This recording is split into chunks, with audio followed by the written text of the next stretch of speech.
咋的了，大妹子？让狗撵了？不好了，铁柱哥，南边来了一大帮丧尸，老吓人了！净扯犊子！东北这旮瘩还能有丧尸？我瞅瞅去。哎呦我操，这么老些！铁柱哥，你拿拖布干啥呀？收拾他们！都给我站那旮瘩！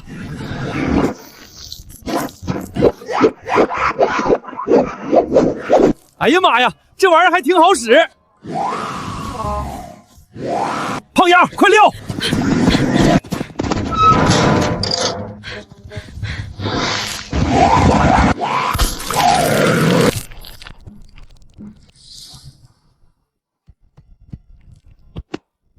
妥了，动瓷实了。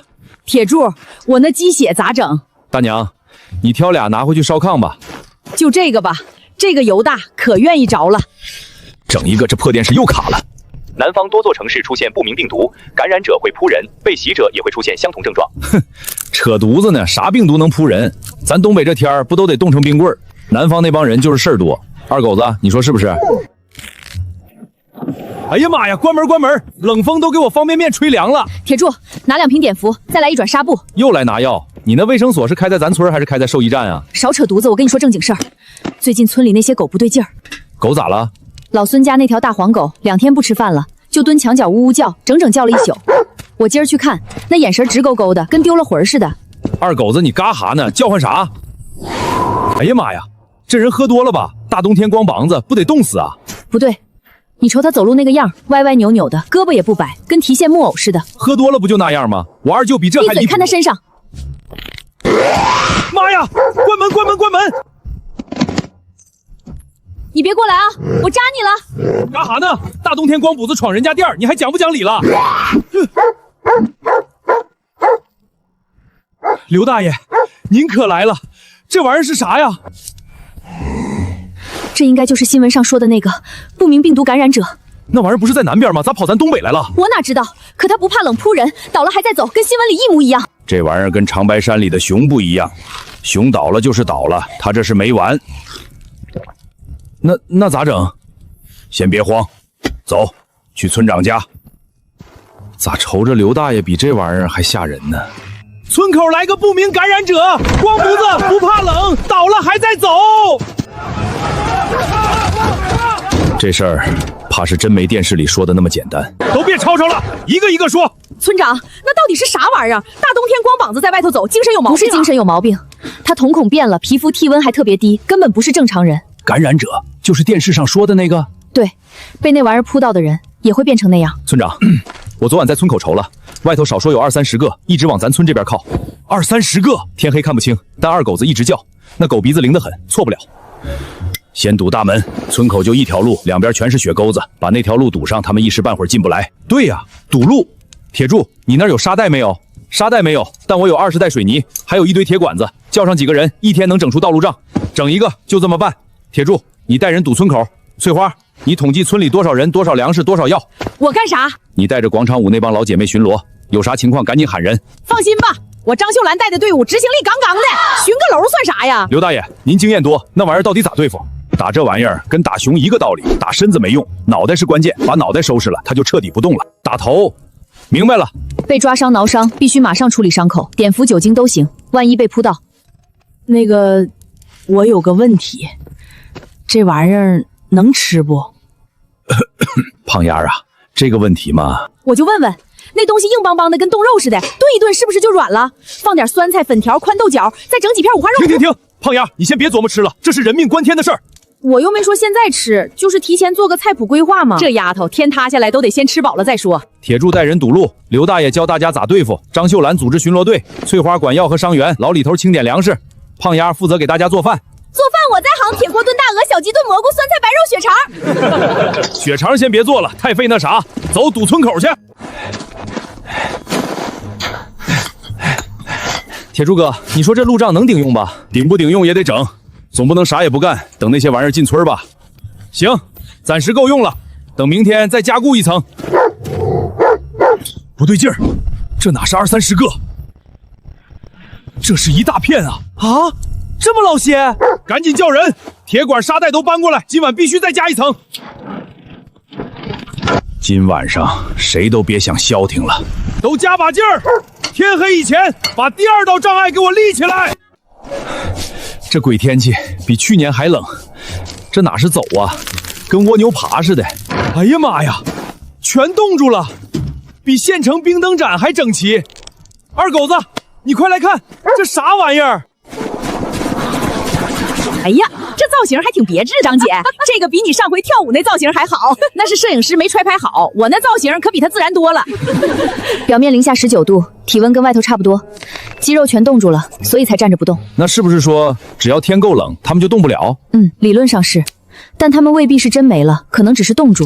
万一开春暖和了，开春再说，先把眼巴前的问题解决了。来，收尸了！不是，我说秃噜嘴了，都挪到村外废砖窑里，先冻着，等开春再研究。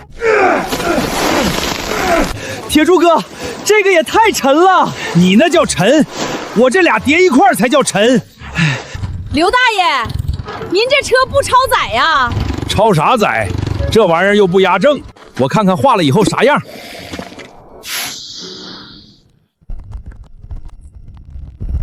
妈呀！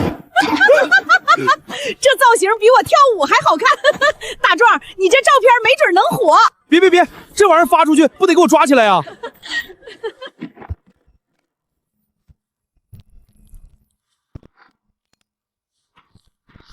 翠花，咋了？这啥玩意儿？咋跟芝麻似的？那不是芝麻，是细胞。正常人的细胞到这温度早没活性了，可这些还在变化。它们外层比正常情况厚了很多，像是在低温里自我保护。啥意思？意思是，这些东西在变强。你是说，他们在适应咱东北的天气？要是真能适应这天气，开春以后咋办？别叫二狗子，让我瞅瞅。不对，白天不是这个姿势，他们动了。酸菜讲究时间和耐心，那些玩意儿要是闯进来把我酸菜缸碰翻了，我找谁说理去？命都快没了，你还搁这惦记酸菜呢？酸菜就是我的命。来人了！不对，来东西了！东边围墙这旮瘩。咋整？要不要动手？这老酸味儿，老李头家的酸菜。他们怕酸菜？不是怕，是受不了这味儿。他们不是逃，是本能的回避。嗅觉太灵，碰上酸菜这种冲味儿反倒受不了。他们嗅觉比狗还灵，酸菜发酵的味儿会让嗅觉过载，就像眼睛突然被强光晃了一下。说人话。酸菜味儿能把他们熏跑。哎呀妈呀，咱东北的酸菜还能救命！我腌了50年酸菜，头一回知道它还有这能耐。从今天开始，全村大规模腌酸菜，不是光为了吃，是为了守村。白菜先晾2天，盐别多也别少，石头压紧实，不压紧它不酸。外头几个关键位置也摆上，做一道酸菜隔离带。这防线瞅着比铁杆子还好使。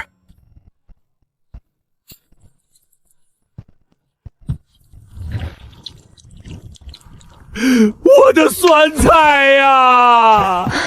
泡这么多天都没彻底坏掉，这东西生命力也太强了。它没坏，我这3个月的精品酸菜全毁了。大爷，酸菜虽毁了，可咱知道了，它泡3天都没动，酸菜汤还能让它失去行动能力。那我的酸菜呢？那个确实没法吃了。李爷爷，我给您炖了一锅用的我家酸菜，还放了13香和干辣椒。放13香了，那整一碗吧。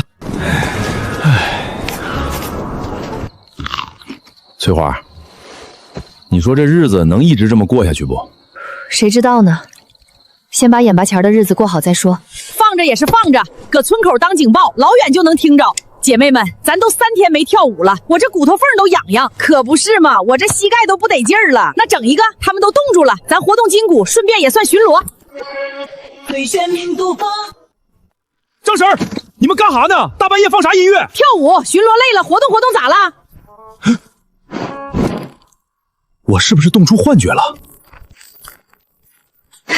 你没看错，他们真在跟着音乐晃。这啥玩意儿啊？他们还会跳舞呢！姐妹们，加大音量，换歌。这哪是打仗啊，这是联欢晚会！铁柱，快瞅，这帮玩意儿在外头蹦迪呢！别在后头跳了，上酸菜缸这边排开，给他们来场正规的。音乐真能干扰他们。他们走路也有固定节奏，音乐节奏一冲突，运动系统就卡住了。说人话，放歌，他们就不会走了。那还等啥？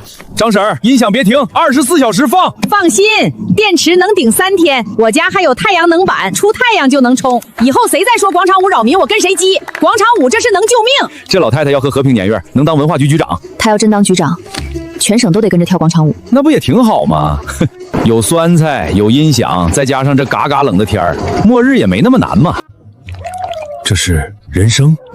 铁柱，你快来，村口公路那边。你看南边，不是1辆，7、8辆，不是咱村的车，是外面来的人。不知道，先别开门，都把家伙钻楼了。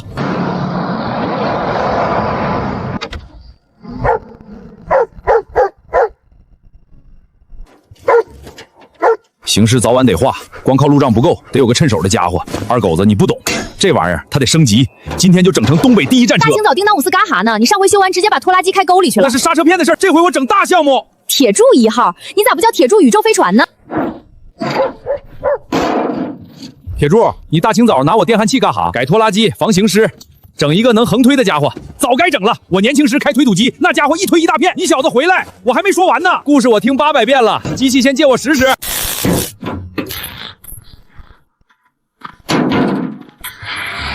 这不就是绅士纪那个啥冲车吗？啥冲车？这叫铁柱1号，专治各种不服。走，二狗子，试车去。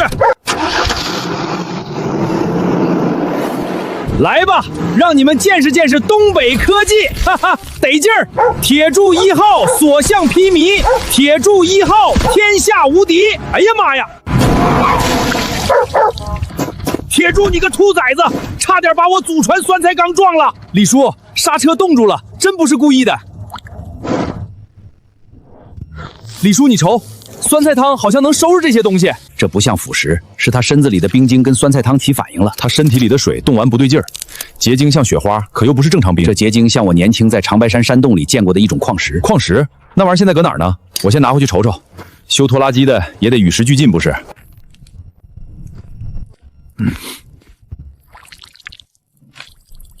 这液体里头有东西在动，你瞅瞅，这玩意儿是不是活了？二狗子，零下冻得不动，搁热乎地方就活了。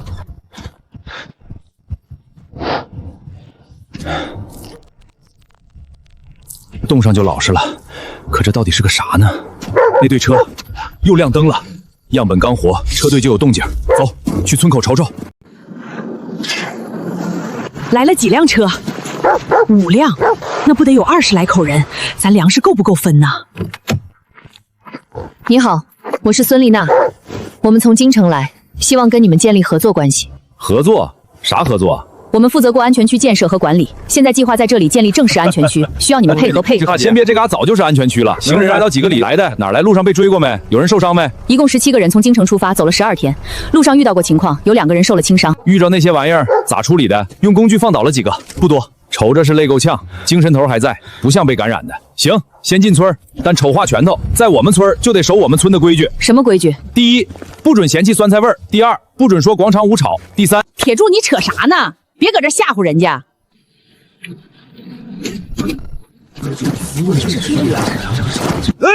这是什么？防御工事，用酸菜缸？识货，这就是咱第1道防线。那些玩意儿闻不了酸菜味儿。你们真用酸菜缸防感染者？咋的？不信？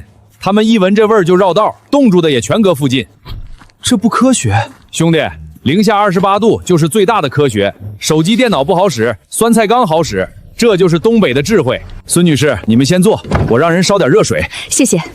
我希望尽快开会，讨论安全区建设方案。这是我根据已成绩。先喝口热水暖暖，走12天，肯定累坏了。有啥事儿明天再说，今儿先吃饭歇脚，把伤员安顿好。这样的，怎么全是炖的，一点蔬菜都没有？姐，这嘎冬天就这玩意儿，你尝尝，铁锅炖大鹅比啥米其林都香，还真挺好吃。那必须的，我可是有20万粉丝的美食博主。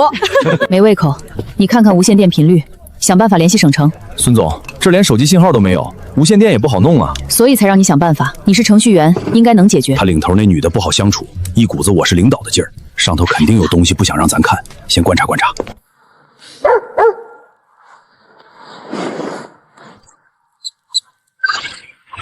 温度回升至0度以上时，可能重新激活。明天得想办法跟这些人谈谈。姐，我真不用搓，我自己洗就行。自己洗能洗净个啥？你瞅瞅，脖子都搓出泥卷了。哦，轻点，皮要放松掉了。你这身上泥太厚，不使劲搓下不来。瞅瞅，这不全是泥吗？我没泥，我天天都洗澡，天天洗也没用，这是死皮。你这一身泥，行尸都不稀得挠你。你们东北人怎么都这样啊？咋的？搓完舒不舒服？还行吧。那就对了，明天再来。明天能不能把音乐关了？我们正在整理物资，实在太吵了。关了？你知道这音乐干啥的不？跳舞是顺便，主要是驱行尸。那也可以换成警报器吧？警报器费电，音响有太阳能板，行尸听着歌就卡歌，比警报器好使。防御应该靠路障、铁丝网和警报系统。用酸菜钢算怎么回事？你说的那些我们都有，酸菜钢是额外保险，不懂就先别瞎掺和。我还是不觉得这有科学依据。那你解释解释，为啥这些玩意儿都冻在酸菜钢附近？在我们这嘎短用就是好办法。高科技冻蒸机，酸菜钢可不罢工。酸菜气味干扰嗅觉，哼，这些办法还真有逻辑。这饭真得劲儿。话是没错，可你这口音咋跟现学血谈似的呢？田猪哥，你整一个得。你啥意思？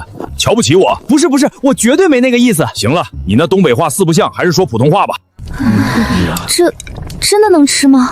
咋不能吃？香着呢！我还寻思你们能吃辣，特意多放了点儿。水！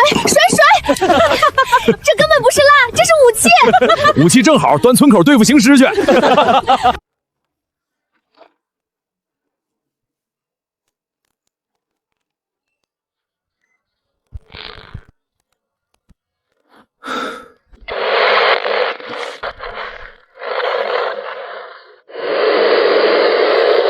里是省城D3，求救！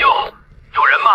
我们被困在商场，食物快没了，外面全是那些东西。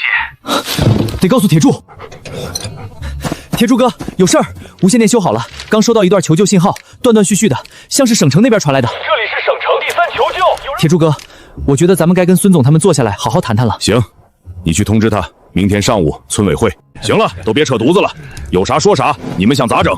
首先，谢谢你们收留我们。我承认刚来的时候态度不太好，对你们了解的不够。这几天看下来，你们确实有一套有效的防御体系，但是光有防御还不够，还需要组织管理、通讯和长远规划。啥叫缺乏组织管理？我们村管理的好好的。我不是那个意思，人越来越多以后，物资分配、值班制度和应急预案都得更系统。这些我们其实胖丫管、值班铁柱排，应急预案大家一起定，就是没写在纸上。1级形势来了敲铜锣，2级形势多了放广场舞，3级太多了全撤村委会。你们已经有应急预案了，好吧？那我换个说法，我们能不能合作？合作可以，但你们有文化，我们有经验。谁也别瞧不起谁。我同意。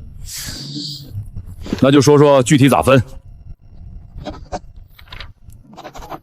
通讯、物资。哎，还有一件事儿，翠花姐给你们来场东北生存培训，在这嘎达过冬，不懂规矩要出人命。好，听你们安排。你们穿的那叫羽绒服，在这嘎达只能当内衣穿，外面还得10层，鞋底得厚，棉袄子在手套大衣都得戴，不戴手套出门，10分钟手指头就冻僵。穿这么多还能走路吗？白菜选帮子厚的，洗干净码进缸里，1层白菜1层盐，最后压块大石头封好，盐别搁那么多。凉白开没有的话，矿泉水能不能代替？矿泉水？你用矿泉水腌酸菜，你糟蹋东西。这不是闹着玩的，广场舞是声波武器，万一大妈们不在，你们得顶上。小王，你跳的比行尸还像行尸。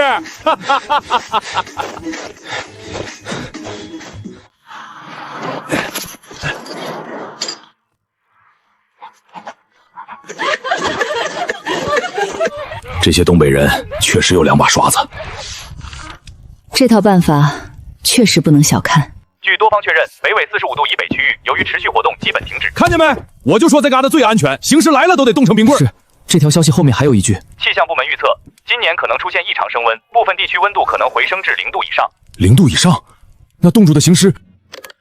省城已经完全沦陷，政府撤离，所有幸存者向北方转移。重复，向北方转移。省城已经完全沦陷了。翠花姐，你研究这些玩意儿干哈？愁着多瘆人呢。我得整明白他们到底是啥，不然哪天温度上来，咱拿啥对付？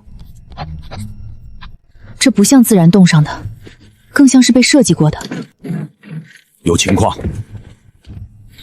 啥情况？村东头酸菜防线有2个缸被撞翻了，有几个不太对劲儿。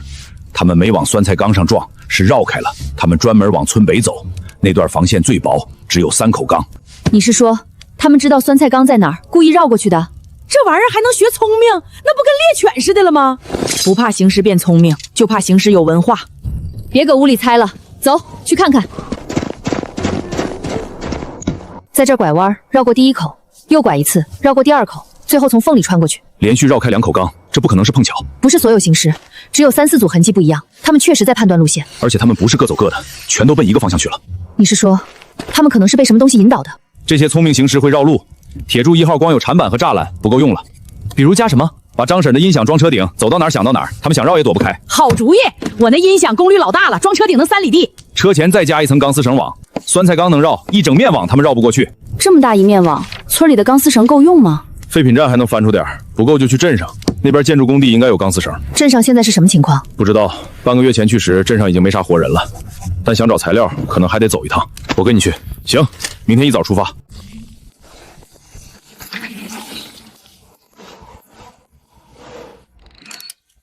这结晶在动，不是乱动，他们像是在找什么。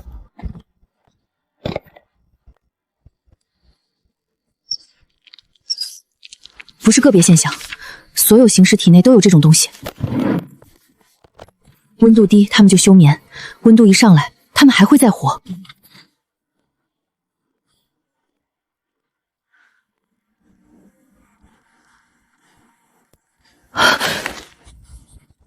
他们是活的。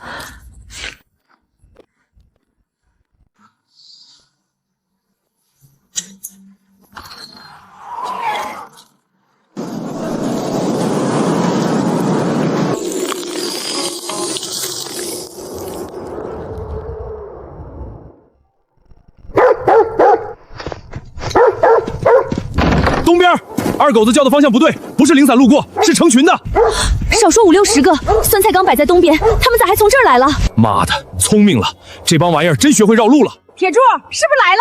音响通电了，随时能上。上，放最炫民族风，给我开最大声。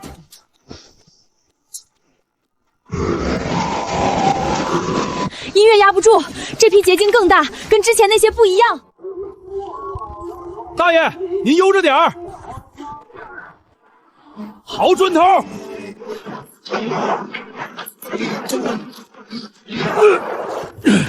没事。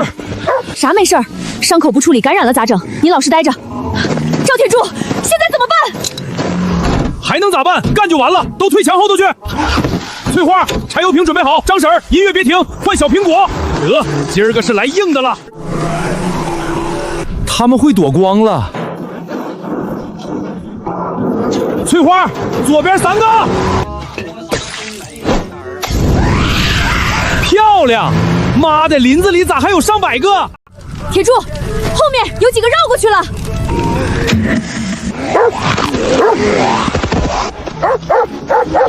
好样的，二狗子，往边上撂。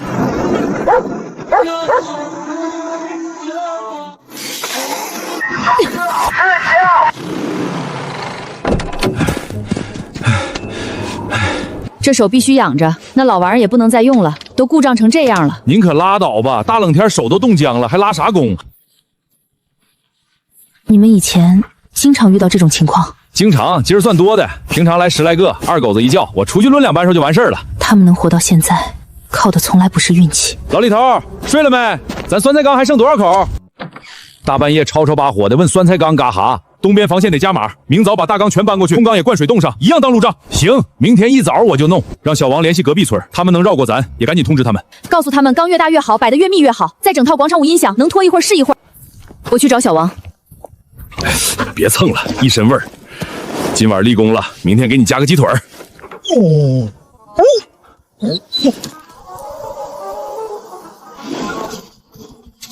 翠花，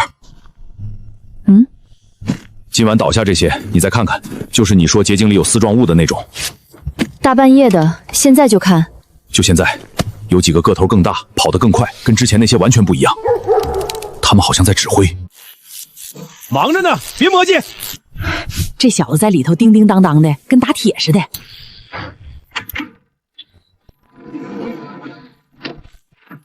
营长，当当当当，铁柱2号。车顶这大铁罐子是干哈呀？酸菜喷射器跟农药喷洒器一个理儿，罐子大3倍，里头全是发酵酸菜汤。你怎么确定酸菜汤能起作用？是的，往半冻的样本上浇一瓢，表层立马起反应。酸菜汤酸性挺强，形式表层结构和正常人不同，对这种酸性液体特别敏感。你瞅，我媳妇儿有文化，说出来就是不一样。谁是你媳妇儿？少扯犊子！我加了定位和远程控制，500米内能用这个操控，不需要人坐在车里。我操！以后我搁安全地方遥控它，先喷酸菜汤，再放音乐，最后开车撵，一个顶仨。整这些花里胡哨的，不如直接撞。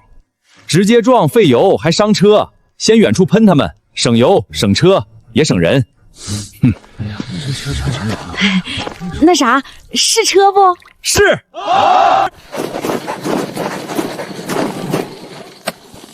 各单位注意，铁柱2号启动。您得先按红色按钮。我知道，我又不瞎。加速，喷射。哎呀妈呀，这味儿也太冲了！好使，音乐放。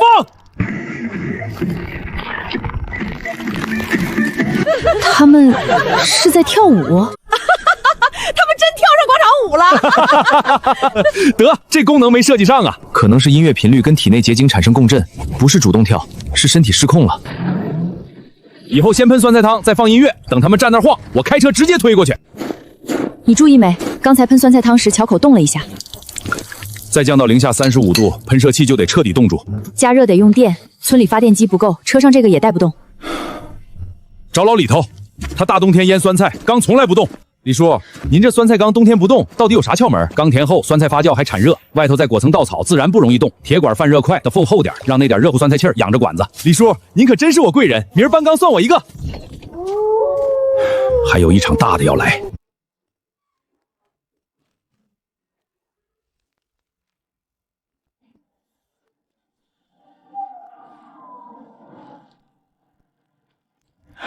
几十年了，又来了。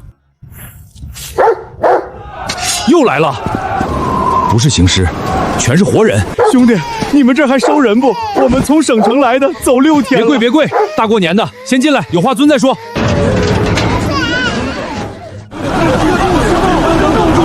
加上原来的人快600了，粮食、住处连酸菜缸都不够。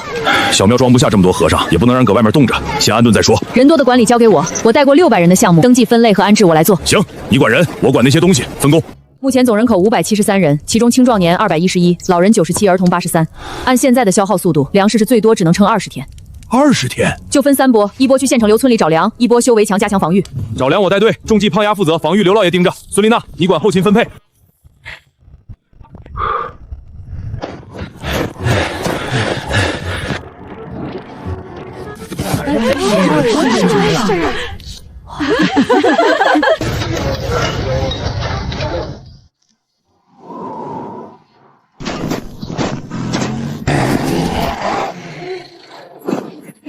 他们不怕活人，却怕这个老头儿。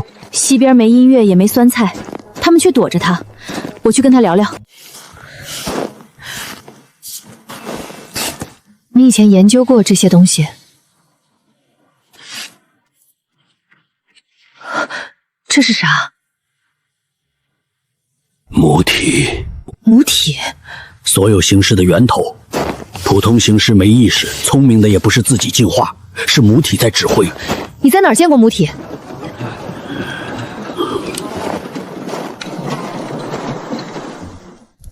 先盯着他，别打草惊蛇。这人知道的比说出来的多得多。你觉得他是好人还是坏人？不知道，但能让行生害怕的人，要么是最大的麻烦，要么是最大的帮手。8天？咋就剩8天了？人口翻了近10倍，土地冻着不能生产，外面补给又断了，8天已经是最乐观的数。哎，那些没用的先别说，想办法。县城还有超市和仓库，我带人去搜。县城里的那些东西可不少，我熟悉县城布局，也跟你们一起去。行，但到了县城听我指挥。我说撤，谁都不许墨迹。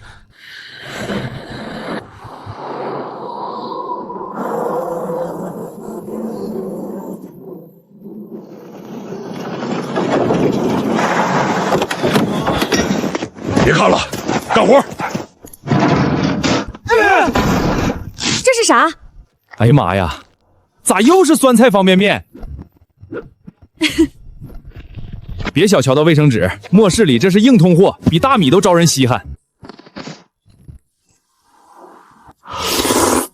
胖丫，多少吃点。姐，我做梦都在吃方便面，梦里吃火锅，醒来嘴里还是酸菜味儿。二狗子，李叔，您这酸菜绝了！把搜回来的都算上，也只能再撑5天。远地方太危险，油也不够，跑一趟县城已经烧了不少。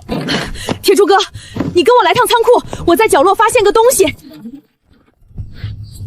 这是啥？等等，这个标志我好像见过。省城兽医站有批特殊试剂，用的就是这标志，上头直接播的，不许随便碰。开！具体干啥的我不知道，当时站长只说别多问。翠花，这东西可能比行尸更麻烦。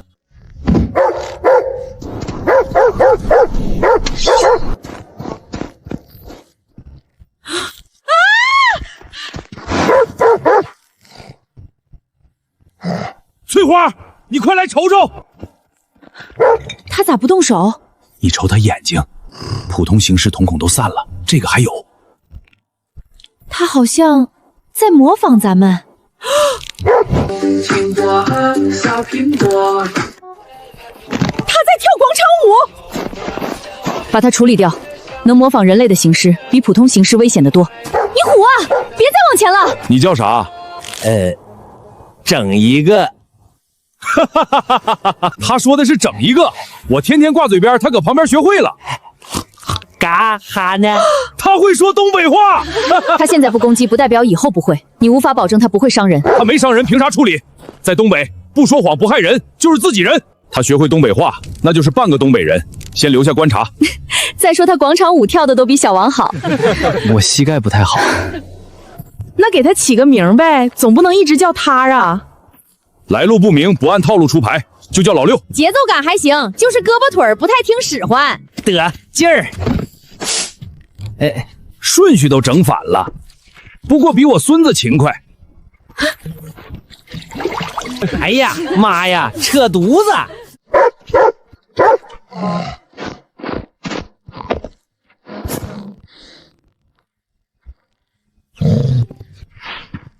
一个缺半只耳朵，一个缺大半个人性，凑一块还挺搭。他没伤过人，还会说东北话，就是自己人。有意见可以走外边，没人拦着。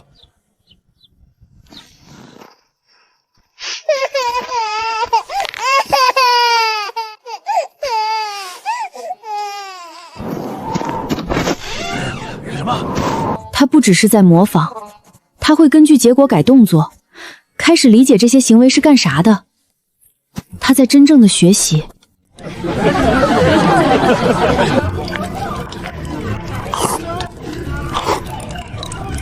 他不是想吃，是在学大家一起吃饭这个仪式，他想参与进来。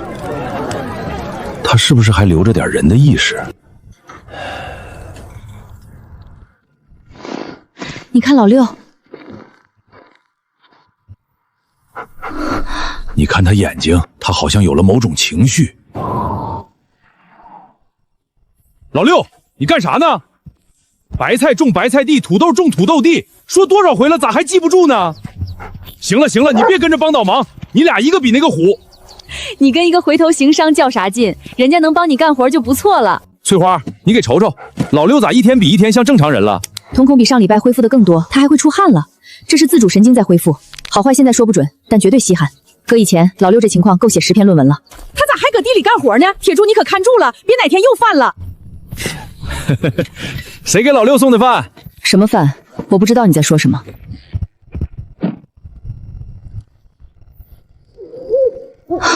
这是啥？老六，你到底是啥人？你看这个标志，老六锁骨下面有一个跟这完全一样的印记。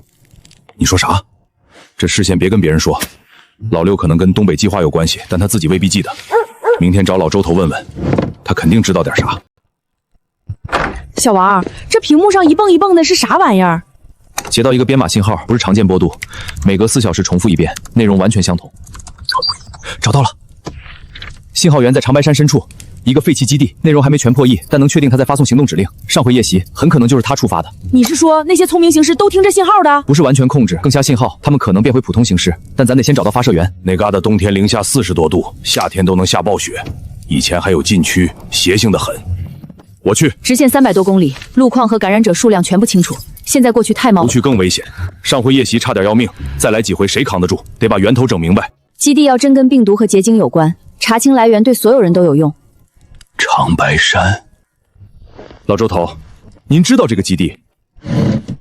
老周头，长白山那地方不是你们能去的。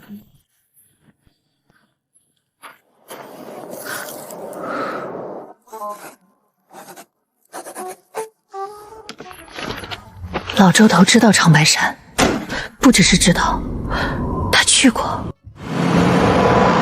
整一个！我不去，你们到不了。行，上车吧。你搁家看着，老六也归你看。铁柱哥，你能不能开稳点？我5脏6腑都快挪无了。这还算稳的，等上山路你再愁。从冰面过去，绕路太全，还行，够厚，走吧。停车，前面有情况。冬天吊江里冻住的，不能撞。开春冰化又冒出来了，冰面要裂了，咱全得下去洗澡。妈呀！信号越来越强，方向没错，再往北大概50公里，前面有埋伏。他们埋雪里等猎物，差点让他们骗过去。加速冲过去。没事儿，我面还没下锅呢。到了，那就是长白山基地。零下12度，山风一吹，至少比咱村低15度。走吧，早去早回。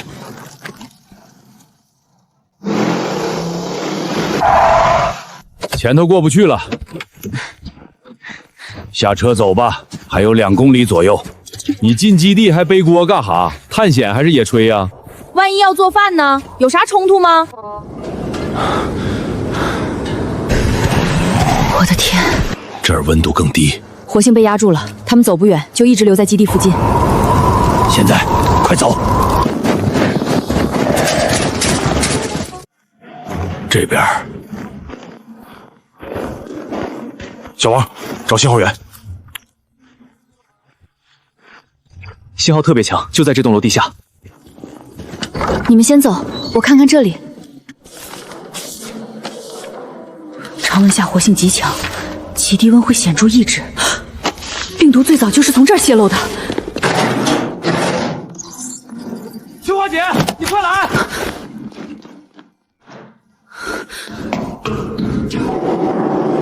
这是啥呀？低温实验舱还在运行，内部零下80度，备用电源供的。废弃这么久，怎么还在运行？系统很稳定，说明里面有东西，必须一直维持在这个温度。第3阶段实验体已失控，实验舱可关闭。铁柱，你看这个。实验舱不能关，里面到底冻着啥？小王破解控制带，翠花整理资料，我和孙丽娜搜别处，刘大爷跟老周头守入口。老周头，你以前到底在这基地干啥？你进门认路，地下室在哪儿也知道，瞅见实验坑都不惊不惊讶。你不是外人，事故轮休的。后来我跑进深山，一躲就是好几年。等等，有动静，不是行尸。谁？你们是啥人？废话，死人能搁这儿烤兔子吗？我叫赵德彪，以前也是基地守卫，事故后没出去，一个人活了97天。跟我们走吧，有车也有吃的。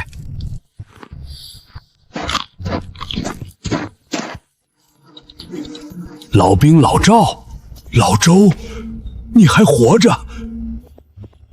一个基地的，这里叫东北低温研究所，对外研究冻土，实际上搞低温生物学。他们从永久冻土里挖第3亿种东西，介于病毒和真菌之间。它在低温里很稳定，温度一上来就特别活跃。泄露后，大部分人没挺住，少被变成了聪明形式。对，他们想让东北因子在恒温下也活跃，结果实验体跑了。这个低温舱里冻着的到底是啥？不能打开，更不能关，里面是原始样本，真复苏了，整个东北都拦不住。不只是因为冷，啥意思？冻土下面还有别的东西，比东北因子更古老，它能压住东北因子。我也说清它到底是啥。所以聪明行师守着基地，不只是听信号，他们还在保护实验舱。基地最深处还有一样东西没关，不是这个实验舱，比它更危险。啥东西？我没进去过。事故那天来不及到最深处，但老周知道。走，我带你们去看。零下25度，还在降。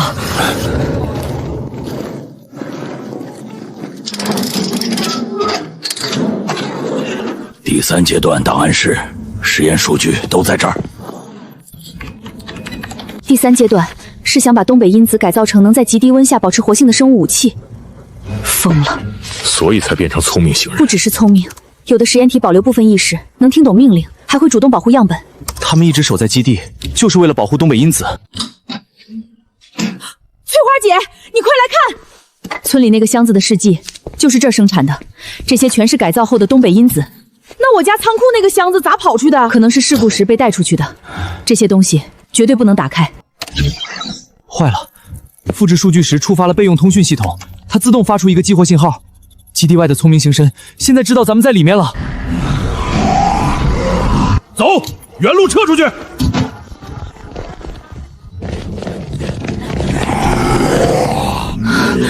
后面也有，咱们被围了。都捂耳朵。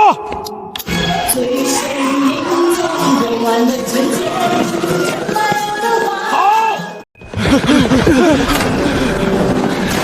来不及了，有人入侵，他们就会从4面8方赶回来。低温坑里到底冻着啥？咱还没看清。没时间了，先出去。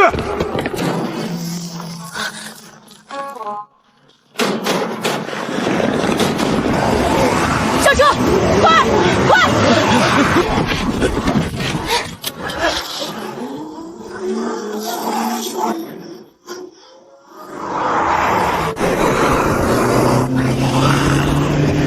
前面有！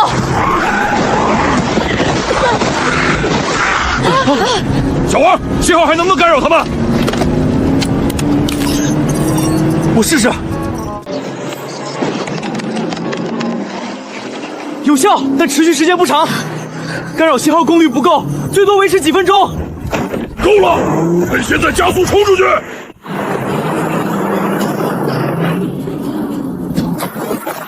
了！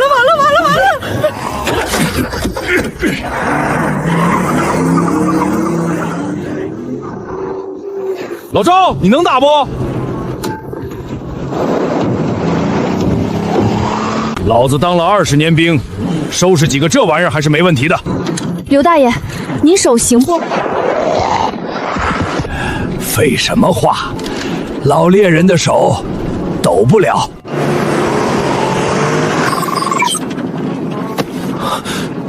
不行，这样下去咱们跑不掉的。他们对地形太熟悉了。那咋整？跟他们硬刚？刚不过，数量太多了。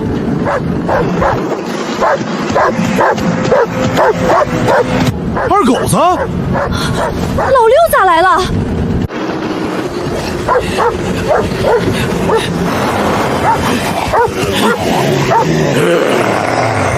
老六身上有那个印记，那些聪明行师认识他，他是他们的同类。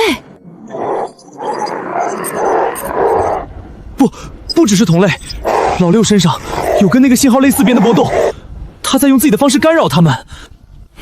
别愣着，趁现在跑！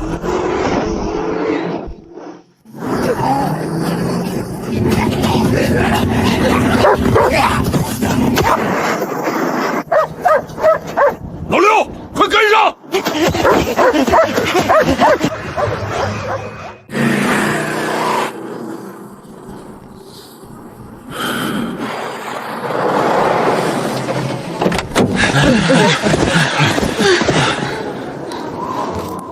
老六呢？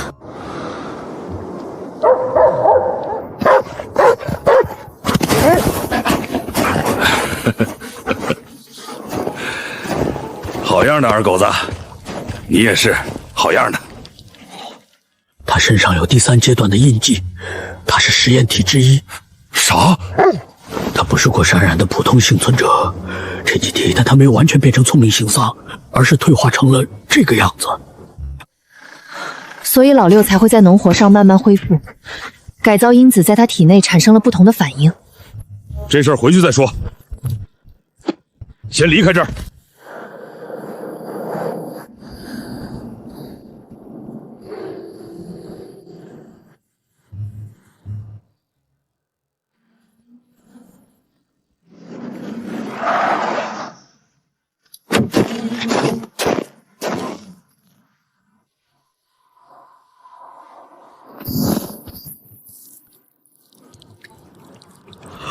铁柱，你干啥呢？胖丫儿，你觉不觉得暖和了？好像是比前几天暖和了。不只是暖和，春天要来了。东北的春天来得晚，但总会来的。那个信号变弱了。啥？长白山基地的信号强度在下降，可能是温度升高的原因，低温设备运行不稳定了。信号变弱了，聪明行尸就会变回普通行尸。理论上是的。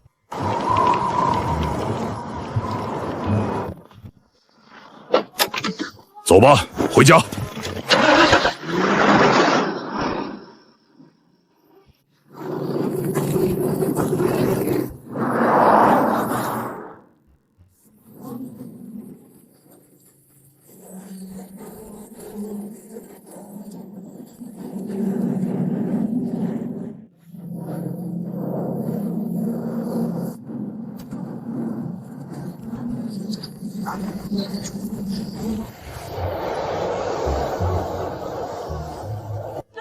可算回来了！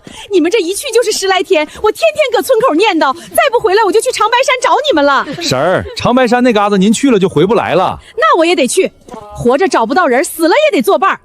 哎，对了，这位老同事是老兵老赵，长白山基地的。看着面闪，吃了吗？还没。那还等啥呢？走走走，我家刚炖的酸菜。资料呢？带回来了。带回来了，整整1背包。先送我住处，我得连夜看。不过还没来得及看，先安顿人要紧。行，你先安顿，资料我来看。周大爷，您搁这站着干啥呢？没啥，晒晒太阳。那位老同志就是基地的？对，老兵老赵，在那嘎达守了好些年了。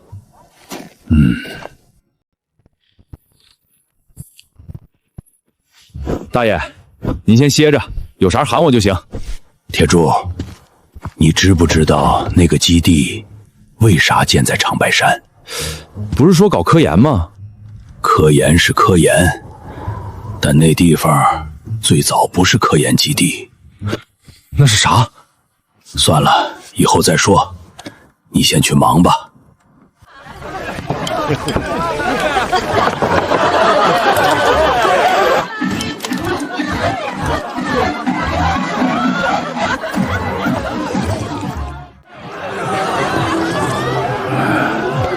你还在啊？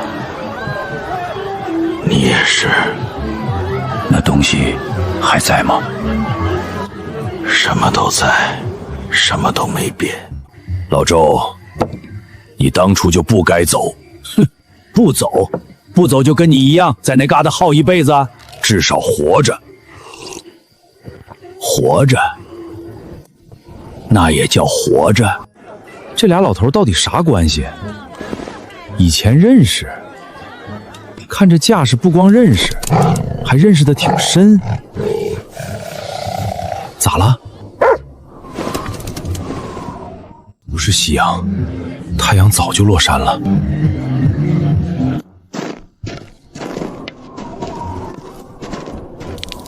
铁柱，积雪在化。春天了嘛。春天。意味着能种地了呗。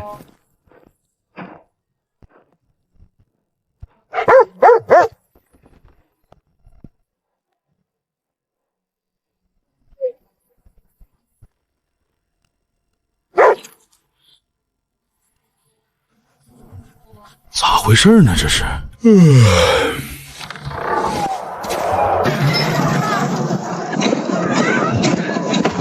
这啥情况？听说这儿安全，我们是从南边过来的，走了半个月才到。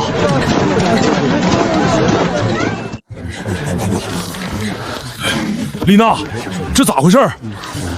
幸存者聚集，从昨天晚上开始就陆续有人来。你出去这10来天，消息传开了，北边有个安全村，有吃的有住的。谁传的？谁知道呢？末日里消息传的比那啥还快。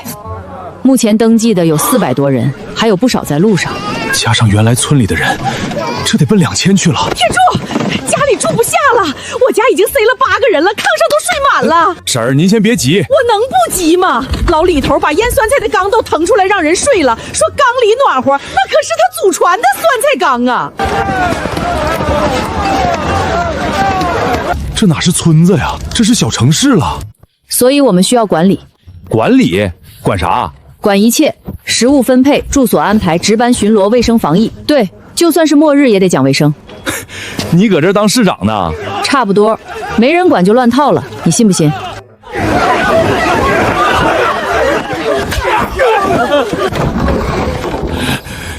老李，住下的！不行，得立规矩。这是我拟的临时管理制度，你看看。这是不是太严了点儿？不严管不住，你看看那些人，有的来了就躺平啥也不干，有的抢东西跟那啥似的。你不立规矩，这村子3天就得散架。行，按你说的办。各位，从明天开始实行新的管理制度。第一，所有人必须参与劳动，按劳分配食物。第二，禁止私传物资，所有食物统一管理。第三，夜间实行宵禁，10点以后不许在外走动。第四，啥呀？我们大老远跑来不是来受管的。不受管你可以走，门外就是行尸，慢走不送。第五，违反规定3次以上，取消食物配股。那不是要饿死人吗？那就不准违反。还有问题吗？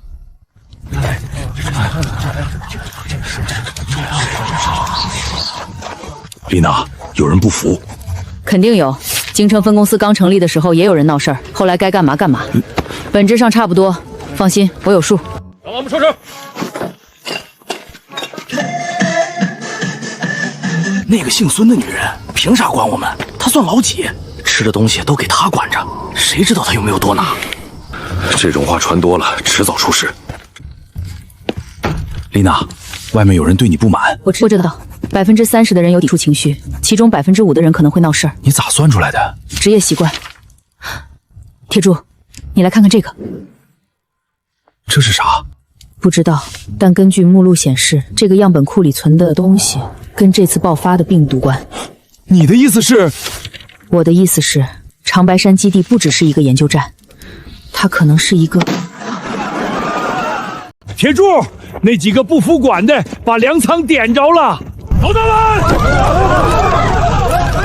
消防组呢？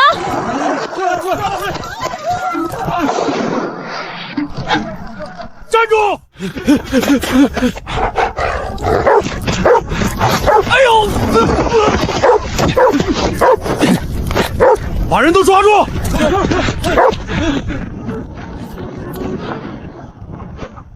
按制度办，取消食物配置，关3天禁闭。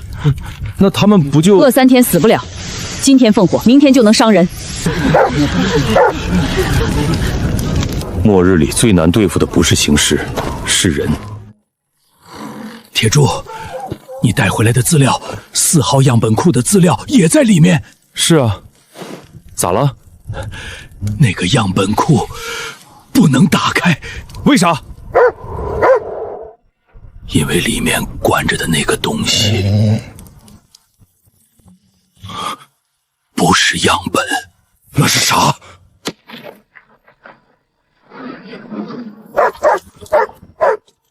我可能是疯了。以前写代码、调爸爸、喝咖啡、挤地铁，现在倒好，走路都费劲。王哥，你这走路姿势不对，腿得抬高，不然血灌鞋里。我知道，但这棉袄也太沉了吧！我感觉自己背了个人，这还算轻的。我奶奶那件更沉，穿上跟装甲车似的。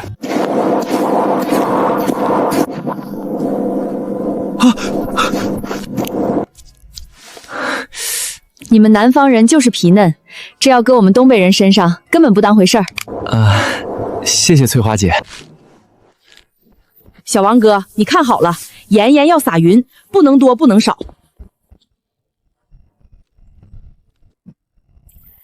哥，那是醋，不是盐吗？那个罐子是盐，这个是醋，你咋连盐和醋都分不清呢？它们长得一样啊。长得一样，你尝尝。这酸菜腌酸了。你这不叫腌酸了，东北酸菜是发酵的，不是泡的，你这一缸全毁了。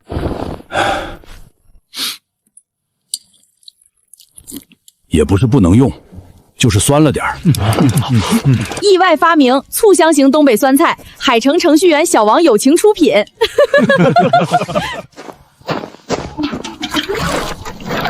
哎呀，这小伙子面生啊，新来的？对，我叫小王，从海城来的。海城？那可老远了。小伙子多大了？28。28了还没对象呢。我侄女今年25，长得可俊了。婶儿，我目前不太想这个。不想？你不想，你妈还想呢。末日了更得抓紧，万一哪天走了，连个后都没留。呸！大吉大利，别说不吉利的。这唠嗑阵法根本突围不了。小伙子会干啥呀？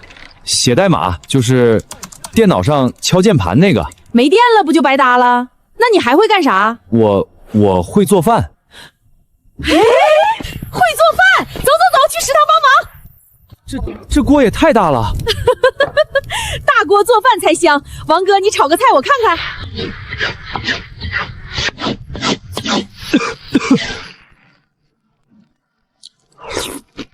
咋样？有创意。好吃吗？你猜。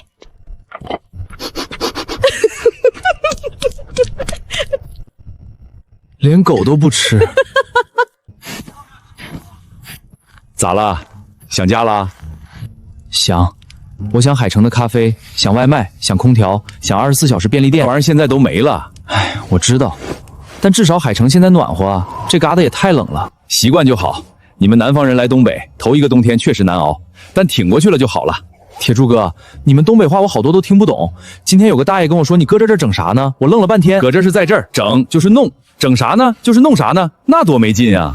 铁柱哥，嘎哈是啥意思？干啥？干啥？这就是膝盖毛愣，就是做事儿不靠谱。刺呢，就是痒。大爷，我搁这儿想整点啥？那个波棱盖儿，不对，我是说我想嘎哈，不是。哎，我想买点吃的。你早说呀，整那些没用的干啥？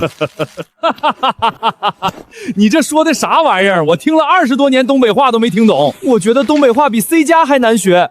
那你可得多练练。在东北，不会说东北话就跟行尸一样，格格不入。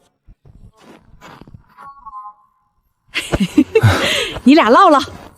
你好。你好。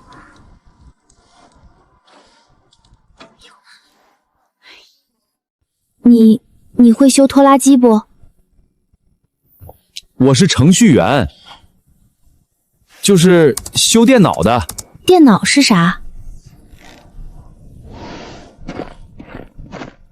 来东北第5天，学会了3个东北词汇，腌废了1缸酸菜，炒了1盘连狗都不吃的土豆丝，被大妈们围攻了2次，相亲失败1次。但今天晚上看到了东北的星星，比海城亮100倍。也许这里也没那么糟。赵湘行村传。我是修电脑的。我是修电脑的。上课。马老师好。只要有孩子在，就得有课堂。今天我们学一首诗：北国风光，千里冰封，万里雪飘。马老师，这首诗写的就是咱们这儿吧？对，写的咱们东北，不过人家写的是松花江，咱们这是松花江支流，也差不多。那行诗会背诗吗？行诗会不会背诗我不知道，但你要是不会背诗，考试不及格，我照样打你手板。末日了还考试啊？末日了也得考试，行诗来了也得写完作业。默的诗看好。3加5等于几？8。5乘以6等于几？30。铁柱叔叔出去巡逻，一次能放倒5个行尸，一天巡逻3次，一共能放倒多少个？15个。如果其中有2个是回头行尸，得放倒2次才不动。铁柱叔叔需要多放掉多次。马老师，回头行尸是啥？就是那种被放倒1次还会自己起来的行尸。那不就是老六吗？对，就像老六，但老六是特殊的，不是所有回头行尸都像他那样。大多数回头行尸很危险，遇到了一定要跑，知道吗？知道了。铁柱来了。那个同学们好啊，马老师让我给你们讲讲怎么对付行尸。我知道，先跑。对，先跑，但有时候跑不了就得拿老式工具突突它。差不多，但老式工具不是谁都能用的，你们小孩子更不行。遇到行尸，第一件事就是跑，第2件事还是跑，第3件事接着跑。铁柱叔叔，你上次在村口跟张婶说的，我们听到了。那我说点你们不知道的，行尸的弱点在哪儿？后脑勺。不是，是腿。行尸走得慢，你只要比他快就没事儿。回头行尸会跑，我亲眼见过。上次老六追二狗子，跑得可快了。那你们知道怎么分辨普通行尸和回头行丧吗？我知道，来说。看眼睛，普通行丧眼睛是浑的，回头行尸眼睛有点亮。看动作，普通行尸走直线，回头行尸会拐弯。看身上有没有那啥，回头行尸一般干净，普通行尸身上。好了，你们比我懂，我教不了你们了。铁柱啊，你这安全课老师当的可不称职啊！校长，这帮孩子是行走的行尸百科全书，我拿啥教啊？对了，我教你们一个最重要的东西。啥？团结。一个人遇到行尸跑，2个人遇到行尸一起跑，1群人遇到行尸一起打。对，但记住，能跑就跑，别逞能。活着比啥都重要。啥事儿，小红？老师，行尸会不会也有爸爸妈妈？他以前是谁？有没有家人？有没有人在等他回家？会。他们以前也有爸爸妈妈，也有家人，也跟我们一样吃饭睡觉，只是后来他们变了。那他们还会变回来吗？也许会吧。老六不就变回来了吗？虽然只变回来一点点。铁柱叔叔，我长大了要当打行尸的英雄。行，但先得把作业写完。铁柱啊，这些孩子是东北的未来，不管外面变成啥样，只要他们还在学，还在长，东北就不会完。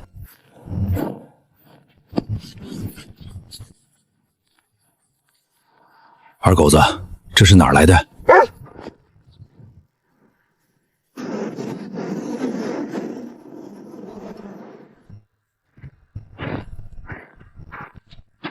你倒是精神点啊！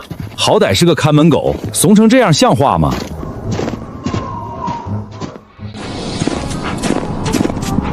别冲动，老六不扑人。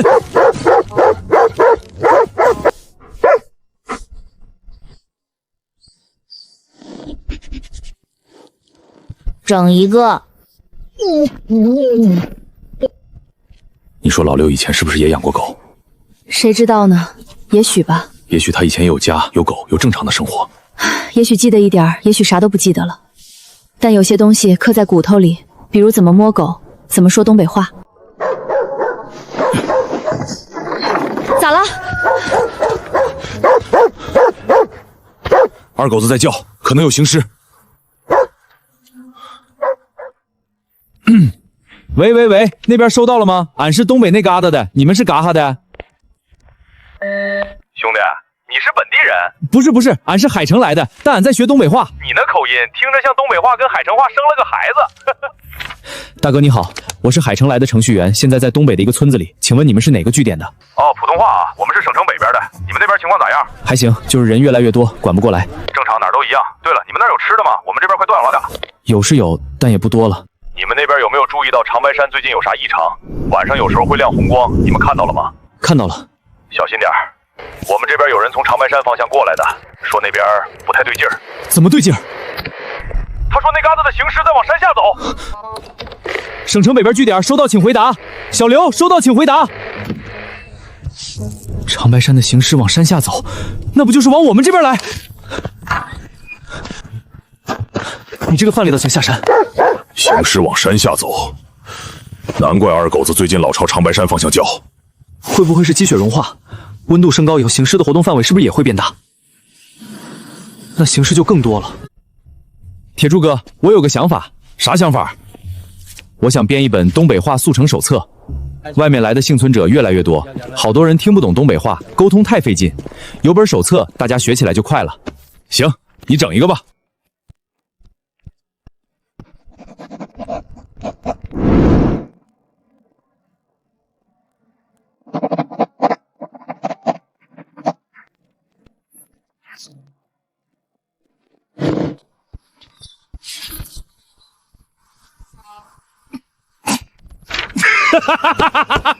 你这写的啥玩意儿？东北话受害者，你还好意思说？那您说咋改？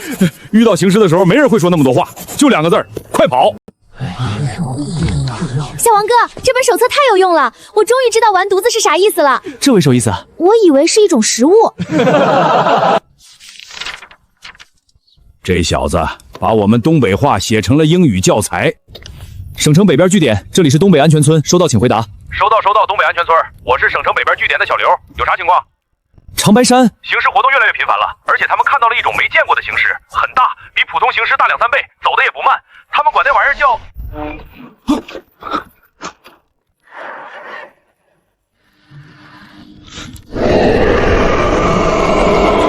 那句话意思是醒了。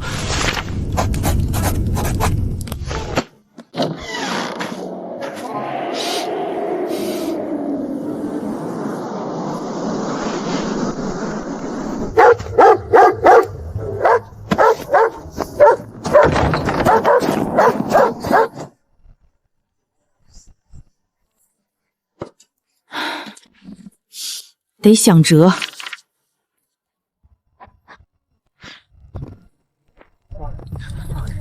人活着不就图个热乎饭吗？土豆皮能吃吗？咋不能？营养吃在皮上都怪皮呢。以前削皮是为了好看，末日了谁还管不好看？咋样？好吃？好吃，真好吃。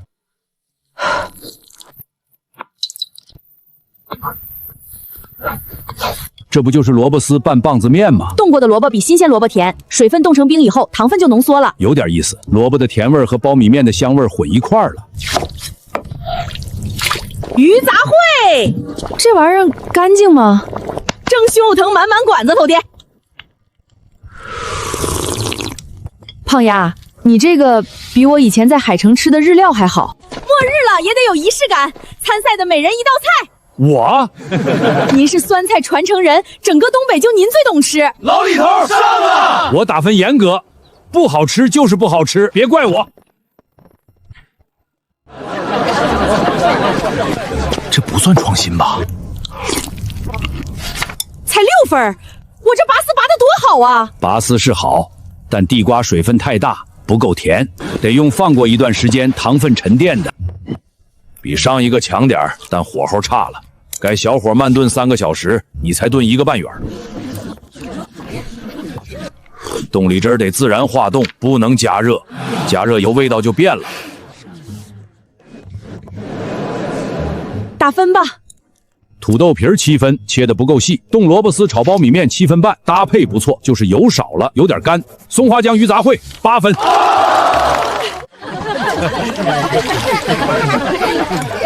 今天这个评比不是为了分出谁做得好谁做得差，是为了告诉大家，就算在末日里，我们也能好好吃饭，好好活着。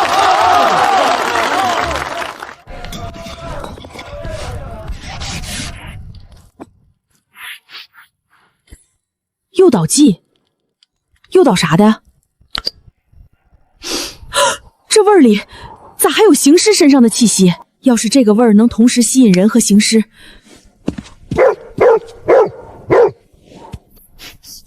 你也闻到了？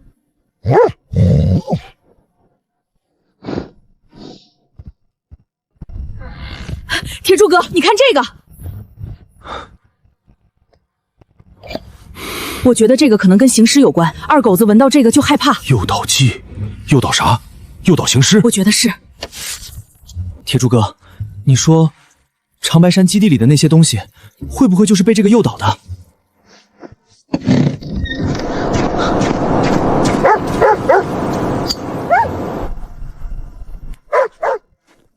铁柱啊，你说这大半夜的，咱俩搁这溜达啥呢？巡逻呗，婶儿。最近形势不太安分，咱得盯着点儿。我闺女那嘎达还等着我回去呢，我这一宿一宿不着家，她不得急眼啊？多大那也是我闺女，你懂个啥？当妈的心，你一个大小伙子能明白？婶儿来了，就这几个，上回我搁灶台边上一人收拾一个，比这还多呢。婶儿，你发现没？这几个走路不太对劲儿。咋不对劲儿了？不都那样吗？跟丢了魂似的。不是，你看，他们不是瞎转悠，他们搁往一个方向走。还真是哎，你说这玩意儿还能有导航？搁这用高地图呢？不对，婶儿，你仔细看，他们走的方向。你搁这唠嗑呢，还是打仗呢？我跟你说话呢，你倒是吱一声啊！婶儿，你看他们的脚，他们脚印是朝一个方向的。西北，那不是长白山那嘎达吗？婶儿，咱回去跟大家伙说一声，他们不是瞎溜达，他们在往一个地方聚。往哪儿聚？长白山。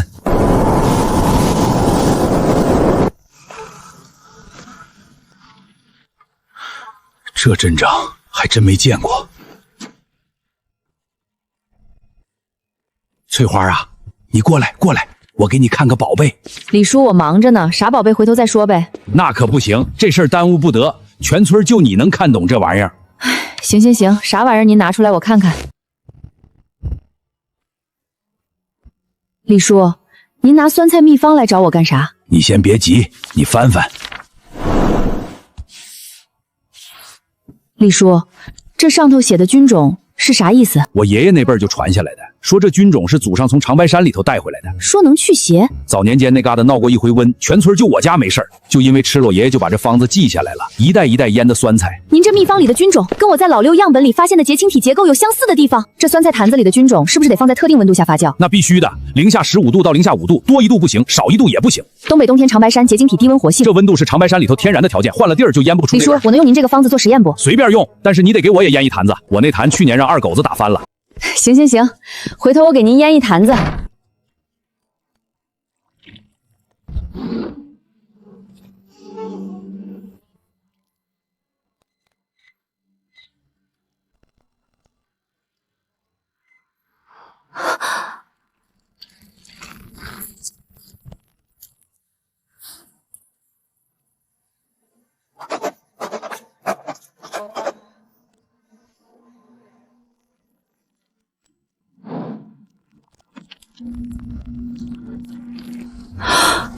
我的天！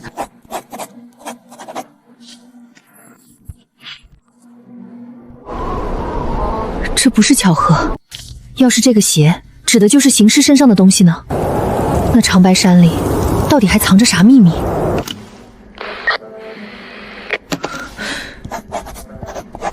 还不确定呢，再等等。铁柱，你快来！咋了，小王？行尸来了？不是行尸，是信号又来了。你听，3号一行集结长白山。上次也是这个信号。对，但这次清楚多了。上次跟蚊子哼哼似的，这次跟大喇叭似的。啥意思？意思是信号源离咱们更近了。去村口看看。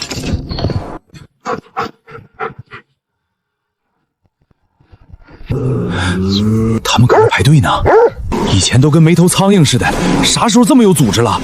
行尸还学会排队了，下回是不是还得学会跳广场舞？他们走得整整齐齐的，跟列队似的。你说他们在列队行进？老赵，你知道这是咋回事？他们在集结。集结？集结干啥？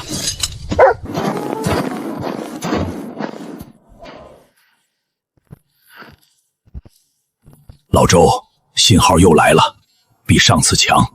行尸在集结。我知道长白山基地的事儿，你知道的比你说出来的多得多。全村2000多口人的命呢。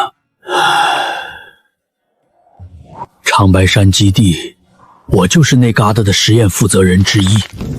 那些行尸不，那些东西他们不是天生的，是我们造出来的。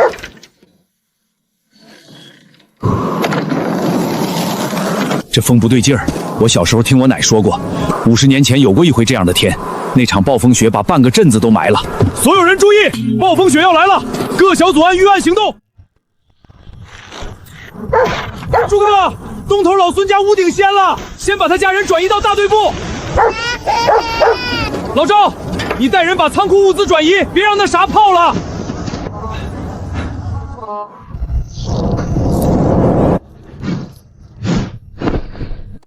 胖丫，你小心点儿，别把房子点了。婶儿，你放心，我做饭这么多年了，还能把厨房烧了？我给大伙儿炖个大锅菜，暖和暖和。哎呀妈呀！你说你刚才谁说的把厨房烧了？那啥，意外，纯属意外。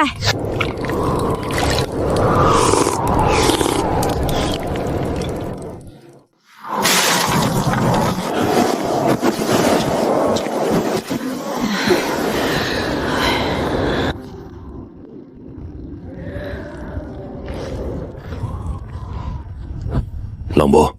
铁柱，你说京城那旮瘩现在啥样了？肯定也有人在扛着呢，咱东北人能挺住，京城人也能。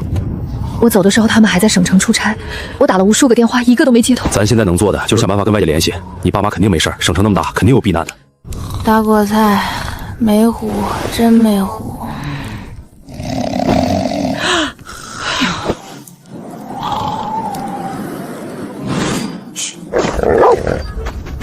都别睡，有情况！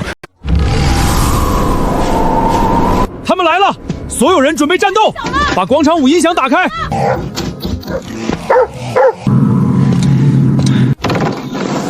老式工具准备，能放倒一个是一个。左边围墙那边有3个，右边仓库门口。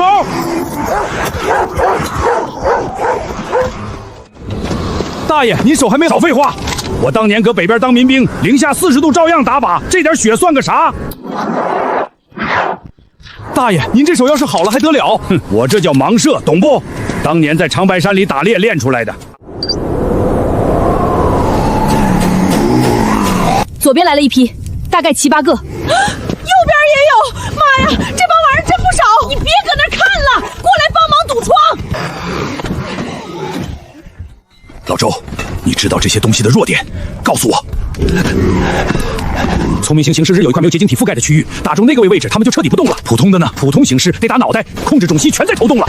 所有人听着，普通形尸打脑袋，聪明形尸打后颈。6点方向，墙根底下。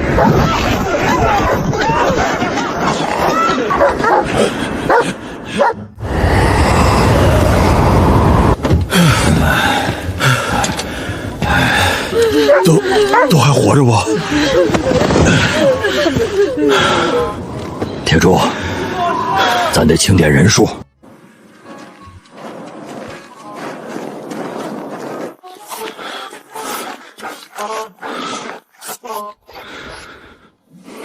铁柱，怎么了？少了一个人。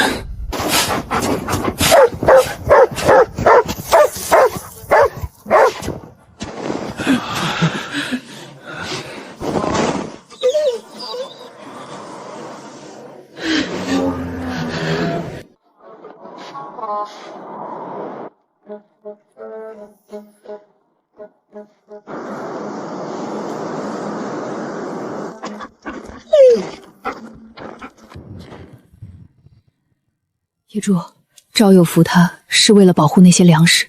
如果没离，别这么想。你在京城也好，在这旮瘩也好，有些事儿不是你我连他控制的。们最后一面都没见着。赵有福走的时候手里攥着粮食，他护住了全村人的砍粮。咱能做的就是记住他，然后好好活下去。我要是再快一点找到办法，有才是不是就不用走了？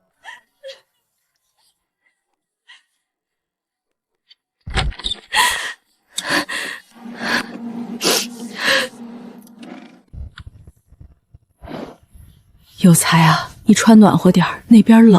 赵有福，东北人，好人。他走的时候手里还攥着粮食，他护住了咱全村人的命，咱记着，永远记着，永远记着。咱东北人什么时候怕过？赵有才走了，咱心疼，但咱不能就这么趴下。他没干完的活，咱替他干。形势来了，咱就打；暴风雪来了，咱就扛；天塌下来，咱就顶着。咱东北人就是这个奏性，越冷越硬，越打越刚，越打越刚。粮仓组、修屋组、后勤组，重心哦。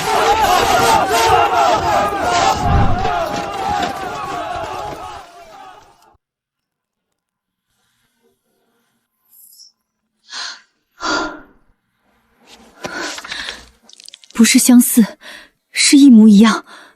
铁柱，你快来实验室！我发现了一个重大突破。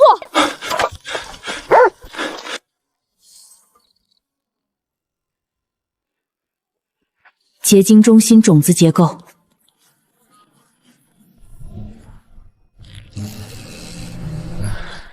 不对，这纹路咋跟酸菜缸里的菌种一模一样呢？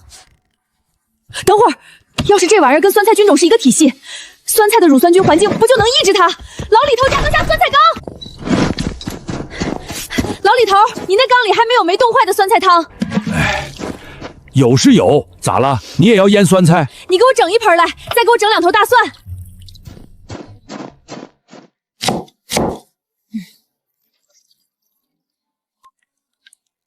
低温加大蒜素加乳酸菌。这3样加一块儿，要是能把结晶体积分解了，那形势不就能……我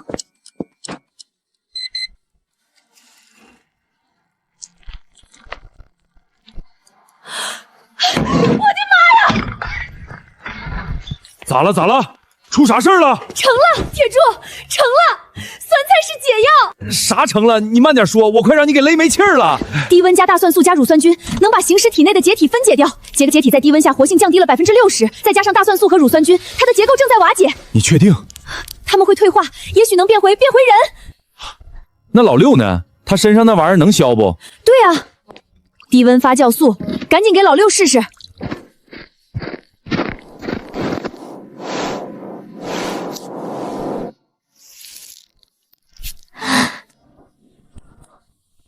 这嘎达冷。他说东北话了，老六，你再说一句。贼冷。贼冷，这可是咱东北人最常说的话。老六，你行啊你！注射以后，瞳孔反应明显增强。这玩意儿要能批量生产，那不就能把形尸都变成咱东北人了？说起来容易，核心成分是高浓度酸菜发酵液，得用大量老坛酸菜。老李头那缸让暴风雪祸害不少，剩下的撑死够用1周。1周哪够？光老六一个就得每天注射1次，要对付外面的形尸那得多少？那就再腌，全村一起腌。腌酸菜没那么简单，发酵条件、温度、时间差一点都不行。老李头，你的酸菜配方要立大功了。啥？我那酸菜还能救命？我腌一辈子酸菜，寻思就是个过冬咸菜，你跟我说这玩意儿能治形尸？千真万确，我需要大量酸菜发酵液，您能不能带着家重新腌？腌咋不能腌？我那配方传5代了，不就是多腌点吗？整。还有个事儿，这个药剂在低温下效果最好，气温一上来，结晶体活性就会增强，药效也会大打折扣，到时候得用更大剂量。那咱还有多少时间？按往年的集气，最多1个月，1个月以后气温就开始回升。1个月够了，走，开会去。酸菜能治形人，铁柱你是不是冻糊涂了？那个形生他会说东北话了，会说2句了，贼冷。笑归笑，但这事儿是真的。咱现在需要大量腌酸菜，越多越好。都听好了，腌酸菜这活我干了40年，谁也别跟我犟。明天开始，全村老少齐上阵，能干活的都来。那外来的人呢？我们也不会腌酸菜啊。不会了，咱东北就得入乡随俗，不会腌酸菜，在这嘎达可活不过3天。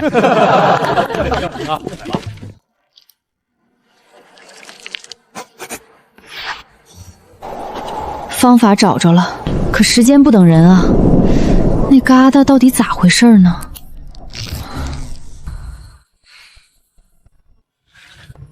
都听好了，第一步选白菜，要包子厚叶子绿的，软塌塌的不行。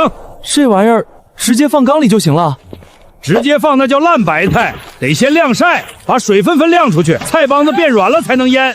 翠花说了，这次跟以前不一样，大蒜要多放1倍，辣死总比让形尸给你收拾了强吧？水烧到80度，不能烧开，开了就把菜烫烂了。这手艺讲究火候，差1度都不行。咱东北酸菜那可是非物质文化遗产，虽然没申报，在我心里就是。盐1.5%，花椒1把，大料3个，桂皮1小块。最关键的是蒜，必须得是新蒜，去年的陈蒜不行。陈蒜蒜素含量吃的，这酸菜是给行商素必须够高。我这辈子腌无数缸酸菜，给行商吃还是头一回。你干啥呢？腌酸菜啊，不就是放醋吗？你搁这做糖醋白菜呢？这是醋，不是盐水，这一桶全完了。反正都是酸的嘛。去，上那边剥蒜去，别在这添乱了。搅和啊！老李头不是说要把菜和调料搅和均匀吗？洗衣机不就是干这个的吗？你还别说，这思路有点意思，但是不行，转太快，菜叶子都得打碎。这帮城里人啊，连个酸菜都不会腌，看来我得手把手教了。马菜得一层一层压紧，不能有空隙，有空隙就不好吃，不对，是不好用。老李头，你歇会儿吧，都3天没合眼了。歇啥歇？这玩意儿早一天出来，外面行尸就早一天能收拾。我这把老骨头撑得住。普通发酵液有效成分太低，直接用得耗掉大量酸菜。咱没那么多时间和原料，我得把有效成分提纯浓缩。你的意思是浓缩酸菜精华？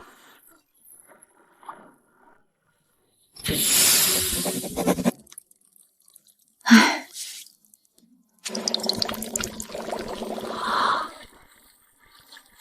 成了！1小瓶这个效果抵得上10缸普通酸菜。别高兴太早，这一瓶是用3缸酸菜才推炼出来的，产量还太低。我来想办法，你管实验，腌酸菜的事儿交给我。胖丫，你这脑子好使啊！那是，我高考数学140。高考那是个啥玩意儿？高考没啥，就一个考试。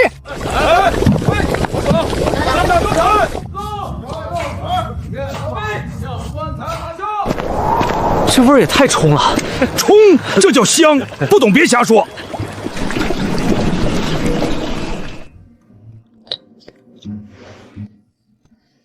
一共36瓶。36瓶够用多久？按现在的消耗量，够用3天。3天以后没有新药剂补充，老六体内的结晶体就会重新开始生长。那就继续许久3天，咱1秒都不浪费。光靠这么腌，速度还是太慢。3天，只有3天。老六，今天给你打一针新的，你配合点啊。不疼吧？还知道怕疼了，越来越像个人了。观察期2个小时，大家注意看他的反应。我看不到啊！前面的人让让！你还敢笑我？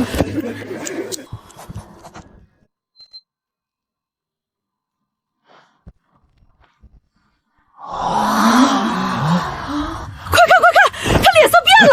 别喊，吓着老六。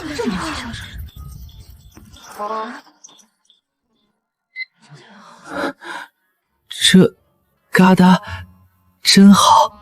第4句了，老六会说第4句东北话了。这嘎达真好，老六，你再说一句。你们都贼好。这孩子多懂事儿啊！新药注射以后，老六体内结晶体活性降低了85%。那是不是说老六快好了？还不能这么说，结晶体只是被抑制了，还没有完全消失。要彻底清除，还得持续治疗。只要药剂量产跟上，老六完全有希望恢复。听见吗？你有救了。乳酸菌破坏结晶体结构，大蒜素抑制变异菌种，再用低温降低代谢，3管齐下。现在不是想论文的时候，咱得赶紧把量产方案搞出来。要维持全村药剂供应，每天至少需要500升浓缩酸菜精华。500升？我现在一天最多生产50升。把传统工业和生物反应设备结合，用大罐恒温发酵，再用机械搅拌。你是说用机器腌酸菜？机器能腌出那个味儿吗？能腌出那个火吗？我家传5代全是手工腌的。核心那几缸还按老李头的手工法，其他的用机器辅助，行不行？没问题。您负责品控，我负责设备。老六是半聪明行桑，普通行尸和聪明行尸的效果可能不一样。村东还冻着几个普通的，我让人弄一个过来。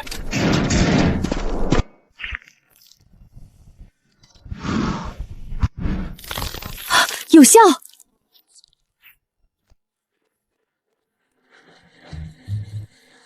怎么回事？普通行尸结光体小，结构也简单，药剂能分解大部分，但聪明行尸得有样本才能确定。那咋办？得抓一个。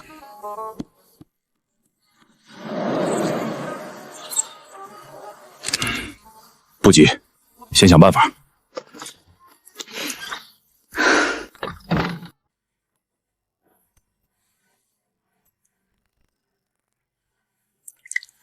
难怪对聪明形丧效果不好，这层壳把结晶体保护起来了。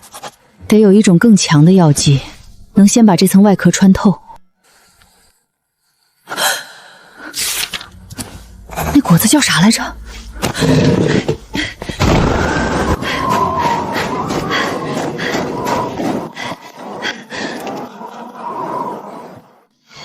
哎呀妈呀，这咋回事儿？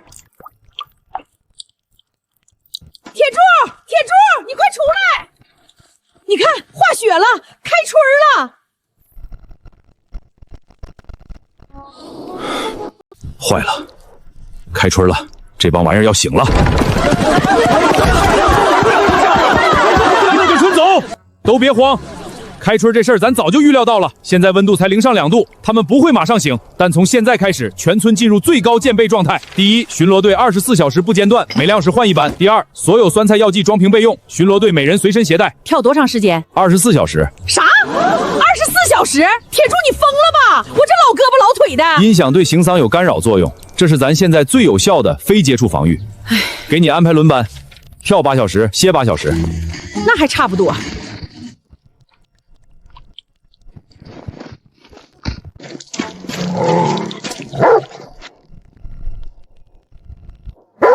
他要醒了，所有人后退，准备战斗。等等，先别动手，让我试试药剂。你疯了！这帮玩意儿马上就要醒了。药剂要有效，他们醒了也不会攻击人。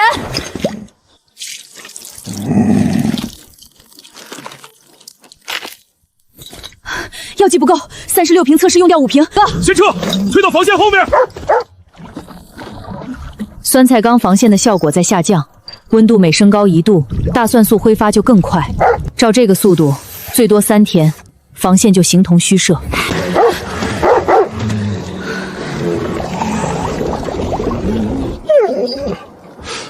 他们咋不动呢？翠花，你过来看看这个。那个红光，在他们眼睛里，这些行商被长白山那边的东西影响了，他们已经不是普通行尸了。那是啥？我不知道，但我知道一件事，咱之前的药剂可能对他们没用了。这不对劲儿，以前这帮玩意儿都是瞎留的，现在咋还排队了？聪明行尸恢复活动了，是他们在指挥普通行尸。酸菜缸防线咋样了？效果已经减半了，现在的有效防护半径从20米缩到不到10米。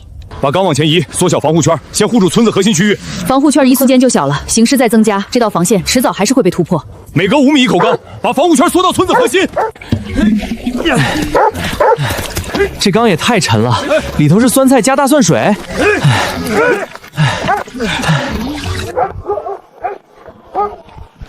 先别歇，南边还差几口，抓紧补齐。最管用，这手节奏强，低频大，我还跳得最熟。别掉拍子，一停他们就往前拱。大蒜素不行，醋酸不行，辣椒素也不行，这层外壳也太结实了，啥都渗不进去。既然打不穿，能不能先把外壳整软乎了？等等，老李头说过，有种省山的野果能让白菜帮子快速变软，我得找老李头问清楚。等会儿，没看我正忙着呢吗？哦，那个叫冻梨子，就是山上的野梨，秋天摘下来冻一冻，开春化了就能吃。我奶每次腌酸菜都放几个，这会儿哪有？得秋天软乎。山里，你疯了吧？长白山那嘎现在谁敢去？天天泛红光，指不定有啥玩意儿。先补缺口，上元素翠花那边。铁柱，我有个提议，南迁，趁形势还没完全恢复，咱们向南转移。南边更不安全，省城、海城哪个不是形势遍地？不迁，跑啥呀？咱的地在这儿呢。我是这个村子的村长，谁想走可以走，但我不走。有人吗？这里是省城以北，紧急消息。我是田铁柱，你谁？我们是省城撤离队伍，正在向北。你们后面有多少行尸？数不清，至少几万！铁路线上全是。几万只行尸，你确定没听错？听得真的，从南边沿铁路线往北，按速度算，最多1周到咱这旮瘩。赶紧跑，往哪儿跑？南边全是山，也不安全。加安静解决不了问题，咱得冷静想对策。我见过形势潮，几千只一起涌过来，跟潮水似的，啥防线都挡不住。30几瓶够干啥的？连1瓶都不够。怎么了？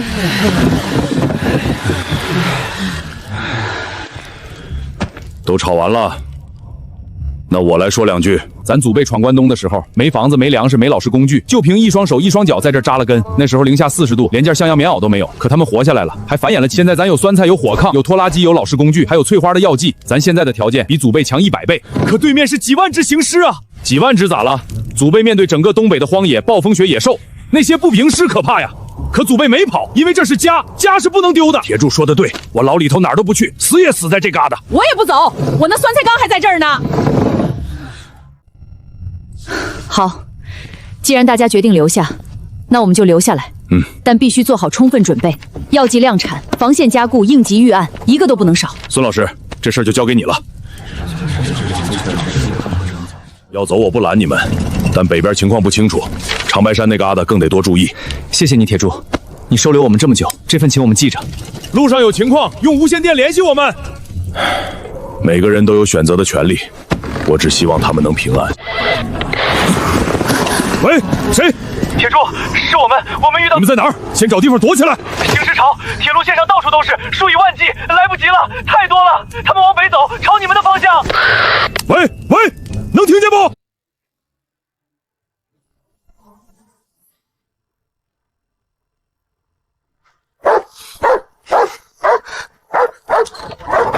全体集合，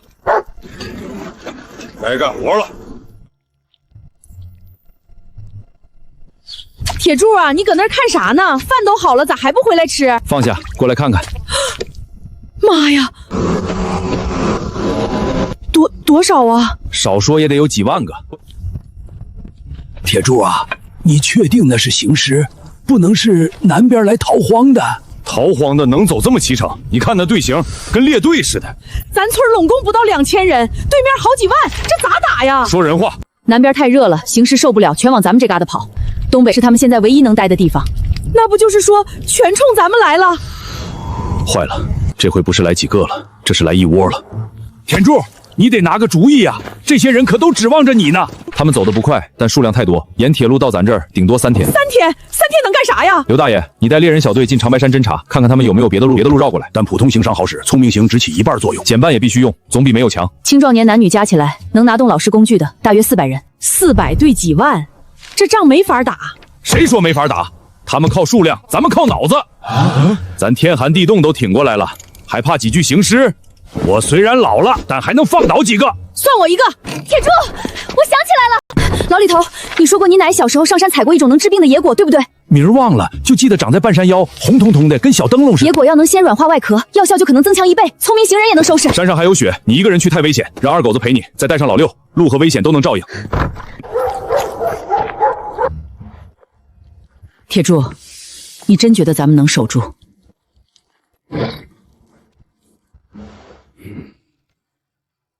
那就跟他们干！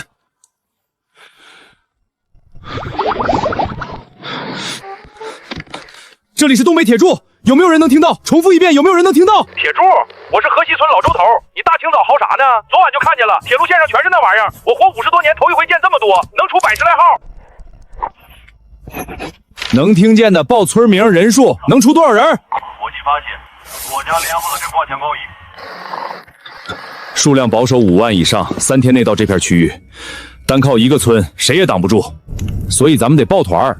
咋抱团儿？谁听谁的？听说你们有酸菜药剂，先给我们分点儿。都给我闭嘴！成立东北抗尸联盟，统一指挥，统一调配，各村有啥本事都拿出来，拧成一股绳。那谁当头？我推荐孙丽娜，咱不缺能打的，缺能统筹安排的，她最合适。我虽然不是东北人，但在这儿待了1个冬天，我知道大伙儿不服输不认怂，只要大家听指挥，我保证把每个人的本事都用在刀刃上。行，我听丽娜的。河西村120人，随时能出动。东北村张铁柱，战车队3辆改装卡车，12名队员。河西村猎户队30人，擅长远程。柳树墩，广场舞军团80人。等会儿，啥叫广场舞军团？我们队形变换老六了，小苹果一放，方圆500米都能听见。战车正面冲击，猎户远程支援，广场舞队负责把行尸引到指定位置。老李头，酸菜药剂储备情况：普通药剂300瓶，加强版还在试。翠花找着野果，药效可能翻倍。刘大爷，您带猎人小队负责侦查和侧翼掩护。妥了。还缺预警系统，咱得提前知道他们走到哪儿了。丽娜姐，我有个东西给你看。行尸预警雷达能探测2公里内脚步，行尸走路沉没规律，我把频率调好了，现在2公里内没异常，有行尸靠近，它会自动报警。小王负责预警系统，各联盟哨点都装上。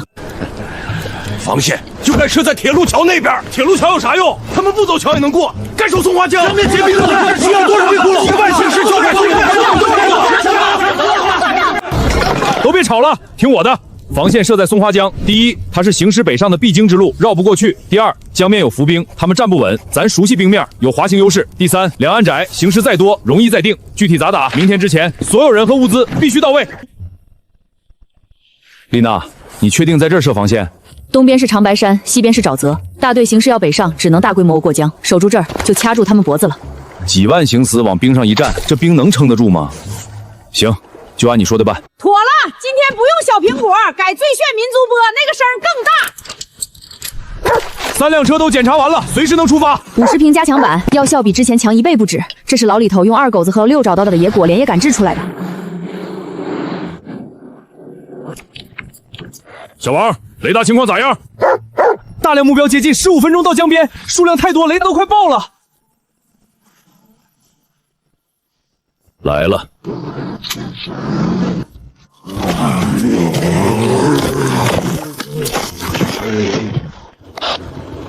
张婶，开始。效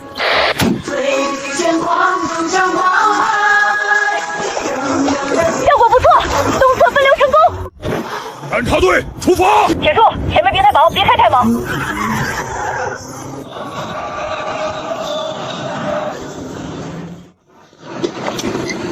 瞄准了再打，药剂包柜，别浪费。铁柱，你看对岸，这哪是几万啊？保守估计至少10万。这回真是来一窝了。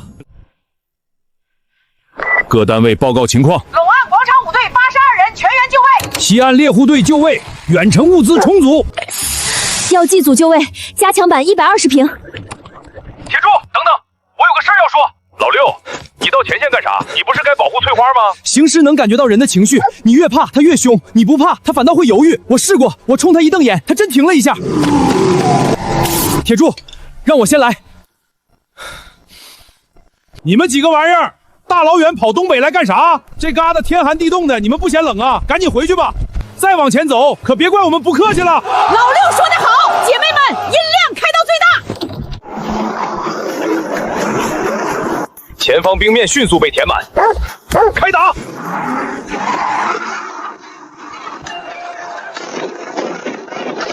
普通行丧一沾就倒，加强版好使。聪明星收，丽娜，你看见没？看到了，他们在指挥普通行尸绕开主防线，往东岸浅滩走。姐妹们，换小苹果，节奏快，让他们跟不上。铁柱，上游那座简易浮桥还留着呢。大爷，炸了它，用大号酸菜包。威力够不够？炸了就知道，赶紧撤！好，浮桥炸了。那是啥玩意儿啊？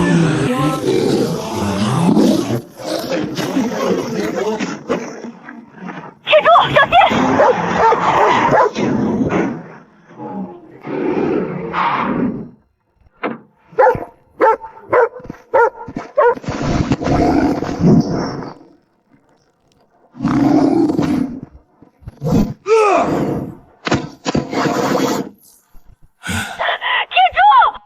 没事儿，就是摔了一下。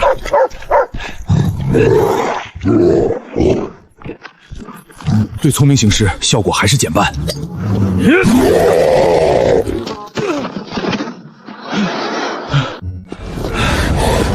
铁柱，你没事吧？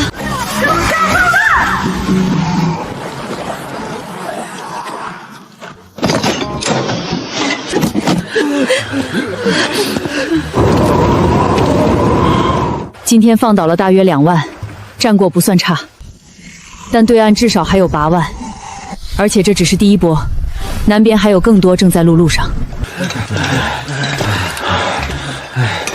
都累了吧？累，怕不怕？怕个屁！这仗有的了，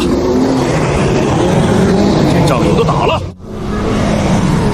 弹丸不到300发，火药只够装50个，咱那些老式工具基本快成烧火棍了。照这个吃法，最多撑7天，7天以后咱只能啃树皮了。你闭嘴吧！上回让你啃槐树皮，你难受了3天。铁柱，赶紧上来，这帮玩意儿要整事儿。他们这是在搭桥，还学会搭桥了。下回是不是还得开拖拉机考驾照？他们用脑子，咱就得用更大的脑子。我说句不好听的，咱守了这么多天了，弹药没了，粮食没了，人也没了。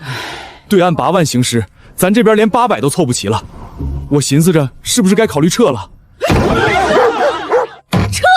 往哪儿撤？江南那边就安全了。江南那边也有行尸，你跑了能跑哪儿去？我不是说逃跑，我是说战略撤退，先退到江南，重新组织力量，等开春了再打回来。赵三哥，你说的我理解，弹药没了，粮食没了，人也没了，这些我都知道。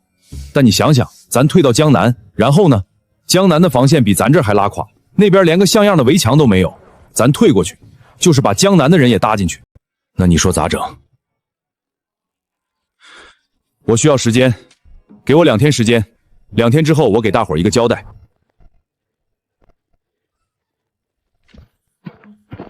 你真有办法？没有，但我不能让大伙儿看出来。我要是都没辙了，这帮人还不得散了？山上野果的事儿我还在研究，如果能找到合适的配方，酸菜药剂的威力可能翻倍。行，你抓紧。我去江边坐会儿。老爹活着的时候常说，人这辈子最怕的不是外头有啥，是心里没底。心里有底了，天塌下来也能顶着。可现在我心里真的没底了。8万行尸，弹药耗尽，物资短缺，聪明行尸学会了搭桥。爹，你说我该咋整啊？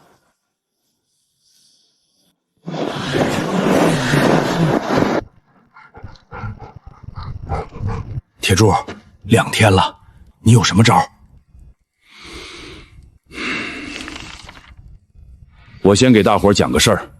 我太爷那辈儿闯关东来到东北，那时候啥也没有，没有房子，没有地，大冬天零下40度，就靠一口锅，一把镰刀，硬是在这疙瘩扎了根。我爷爷那辈儿赶上3年困难时期，饿得啃树皮吃草根儿。我爷爷说最惨的时候把皮带煮了吃，但他没走，为啥？因为这是家。我爹那辈儿98年大水，整个屯子都淹了，水退了啥都没了，房子冲垮了，地也冲毁了。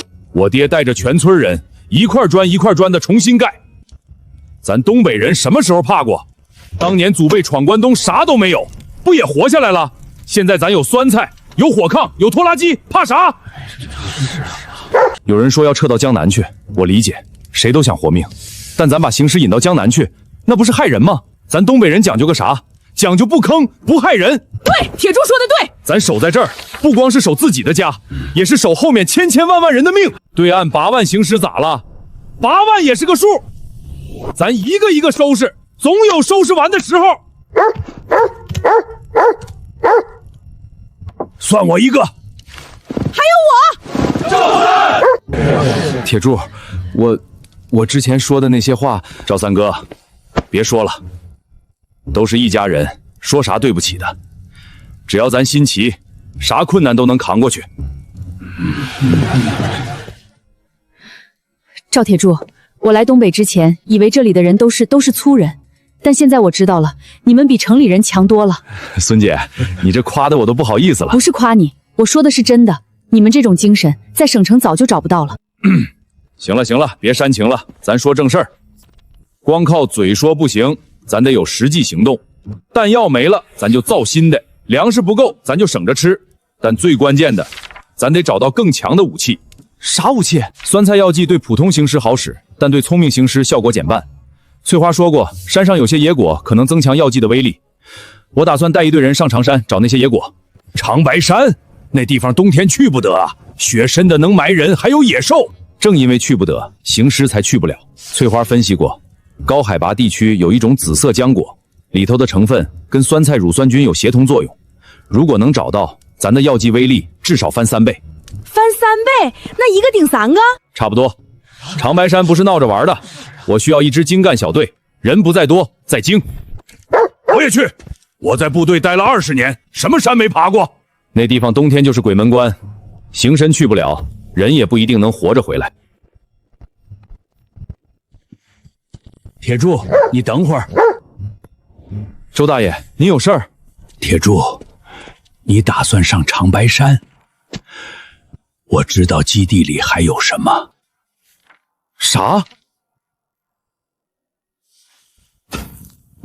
明天早上你一个人来找我。基地里还有什么？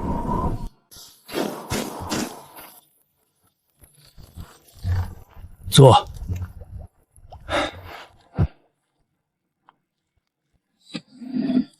你猜这是啥？我哪猜得着啊？您就别卖关子了。这是当年我在基地里参与的一个项目，代号叫酸菜计划。啥？酸菜计划？别笑。当年基地研究人员发现，东北酸菜里的乳酸菌对行尸神经系统有强烈干扰作用。他们不只是做了药剂，还设计了一种更大规模的投放装置，把浓缩的酸菜精华通过引爆装置释放出大范围的乳酸菌气雾。您的意思是，一个能顶好几百个药剂？理论上是这样，但当年项目没完成，基地就出事儿了。这些图纸我一直留着，想着万一哪天用得上。周大爷，这玩意儿能造出来不？能是能，但需要几个关键东西。第一，高浓度的酸菜精华；第二，一个密封的球形外壳；第三，一个可靠的引爆装置。前2个好说，老里头有酸菜，翠花会浓缩。外壳嘛，小王那小子不是整天鼓捣那个什么3D 打印吗？3D 打印？就是 3D 打印。您别管了，交给我。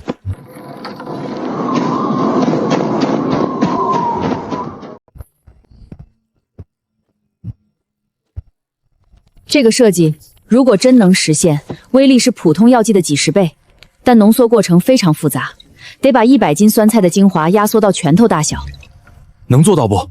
我需要胖丫帮忙，他在化学方面比我强。行，你去叫他。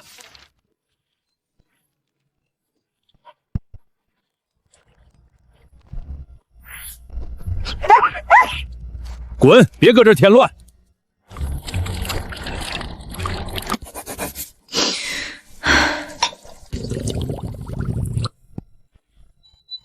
第17种成了，浓缩比达到200:1，太好了！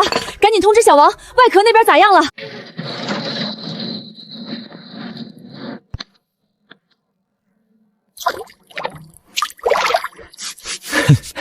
别看长得磕碜，好用就行。这计划得有个名儿，叫东北之光咋样？要不叫破晓计划？二狗子都嫌你太文艺了，就叫酸菜行动，谁听都明白。哈哈哈哈哈！行，就叫酸菜行动，全村开工。谁也不能串岗乱套。第1环发酵，老李叔负责，把各家白菜重新发酵，提取乳酸菌。发酵酸菜，我闭着眼睛都能干。第2环浓缩，翠花姐负责，浓缩比必须达到200:1以上。设备不够，我还需要更多蒸馏设备。小王帮你改，旧铁管、旧锅，能用的全利用上。第3环外壳制造，小王负责，用改装打印机生产球形外壳。打印机改好了，可材料不够，废旧塑料也行，越多越好。全村收塑料，破桶旧盆，只要能化料，全给小王送来。第4环总装，铁柱负责灌装精华，再安装引爆装置。没问题，最险这道我来。每环都得质检，哪环不过关，东西就不能往下送。上回铁柱差点把自个儿崩了，大伙儿可都记着呢。那是个意外，所以这回才得更严。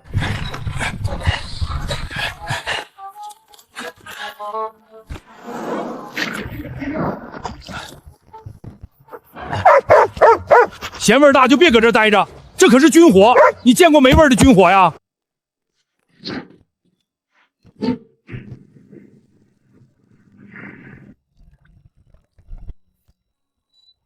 浓缩比230:1，比咱预想的还高。是不是咱东北白菜本身就比别处的强？黑土地种的白菜，糖分和纤维含量确实更高。发酵以后，乳酸菌活性也更强，难怪浓缩比能超标。东北人打行尸还得靠东北白菜，这就叫主场优势。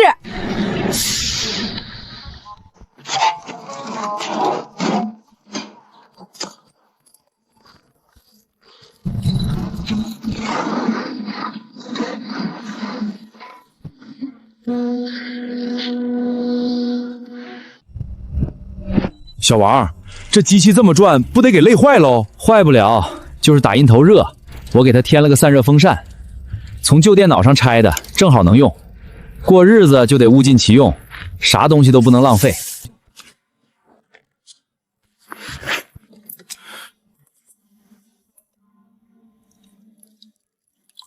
铁柱，你轻点儿，剑眼睛里可不是闹着玩的。知道，我这不正轻着呢吗？你手咋又抖了？你搁旁边这么盯着，我能不紧张吗？我不盯着，万一你出事咋整？那你盯吧，能不能别这么凶？赵铁路，你给我闭嘴干活！换班的先垫2口，水都趁热喝，谁也别硬扛。我干不了重活，眼睛还好使，有动静我头一个瞅见。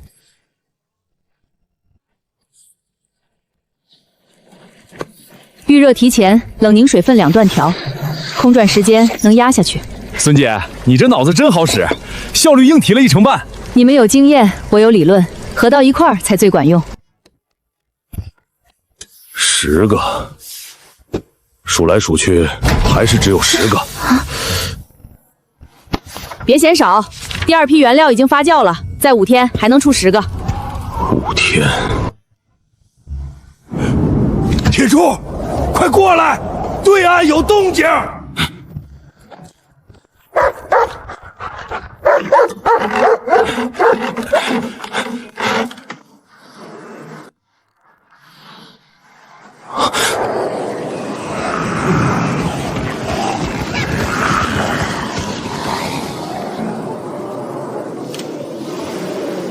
他们好像在观察咱。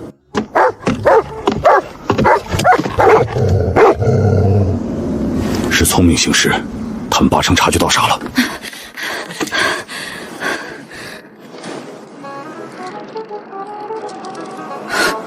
他们可能注意到咱最近的异常活动了，大规模收物资，又日夜不停加工，动静实在太大。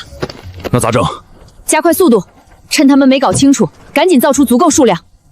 他们好像已经不满足于搭桥了。铁柱，东边发现行尸，大约20个。东侧值守组顶住，我马上带人过去。西边也有10好几个，正贴着防线过来。北边也冒出来一股，20来个。南边也有，分成2波往前摸呢。他们骤风处收严呢。别全挤一头，4边各补1组，守住口子，互相报位置。东边又来了，还是20来个。不硬冲，打一阵就跑，隔2点头又来。这帮玩意儿还会打游击了，以前不都一窝蜂往上冲吗？聪明行事在指挥，他们知道大国冲锋代价太大，换策略了。小股骚扰能反复耗咱体力，还能试探哪段防线最薄。这比直接冲过来还膈应人。一窝蜂来还能一块收拾，这冷不丁来一下，觉都不让人睡。打仗最怕的不是硬仗，是消耗战。他们不跟你正面打，就跟你耗，人3天不睡，身子骨就废了。赵叔说的对，再这么耗下去，防线先让困劲拖垮了。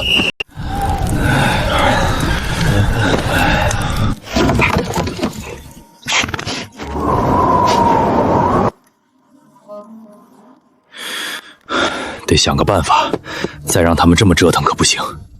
铁柱哥，我有个想法，你还记得4号诱导剂不？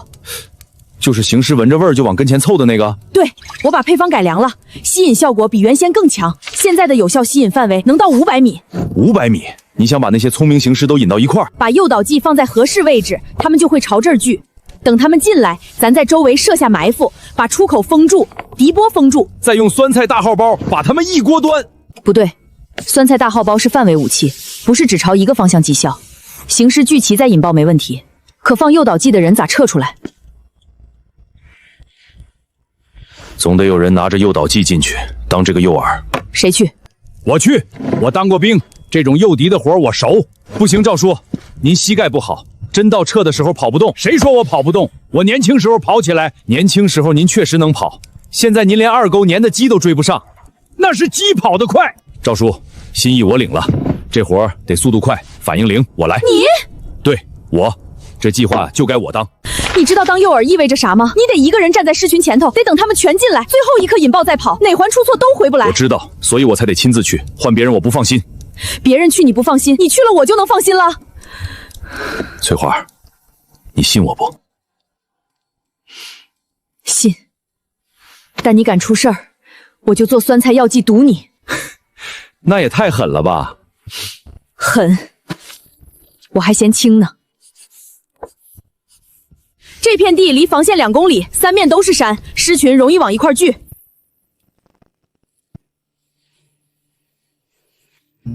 人埋两边，中间给铁柱留道，这就是个现成口袋。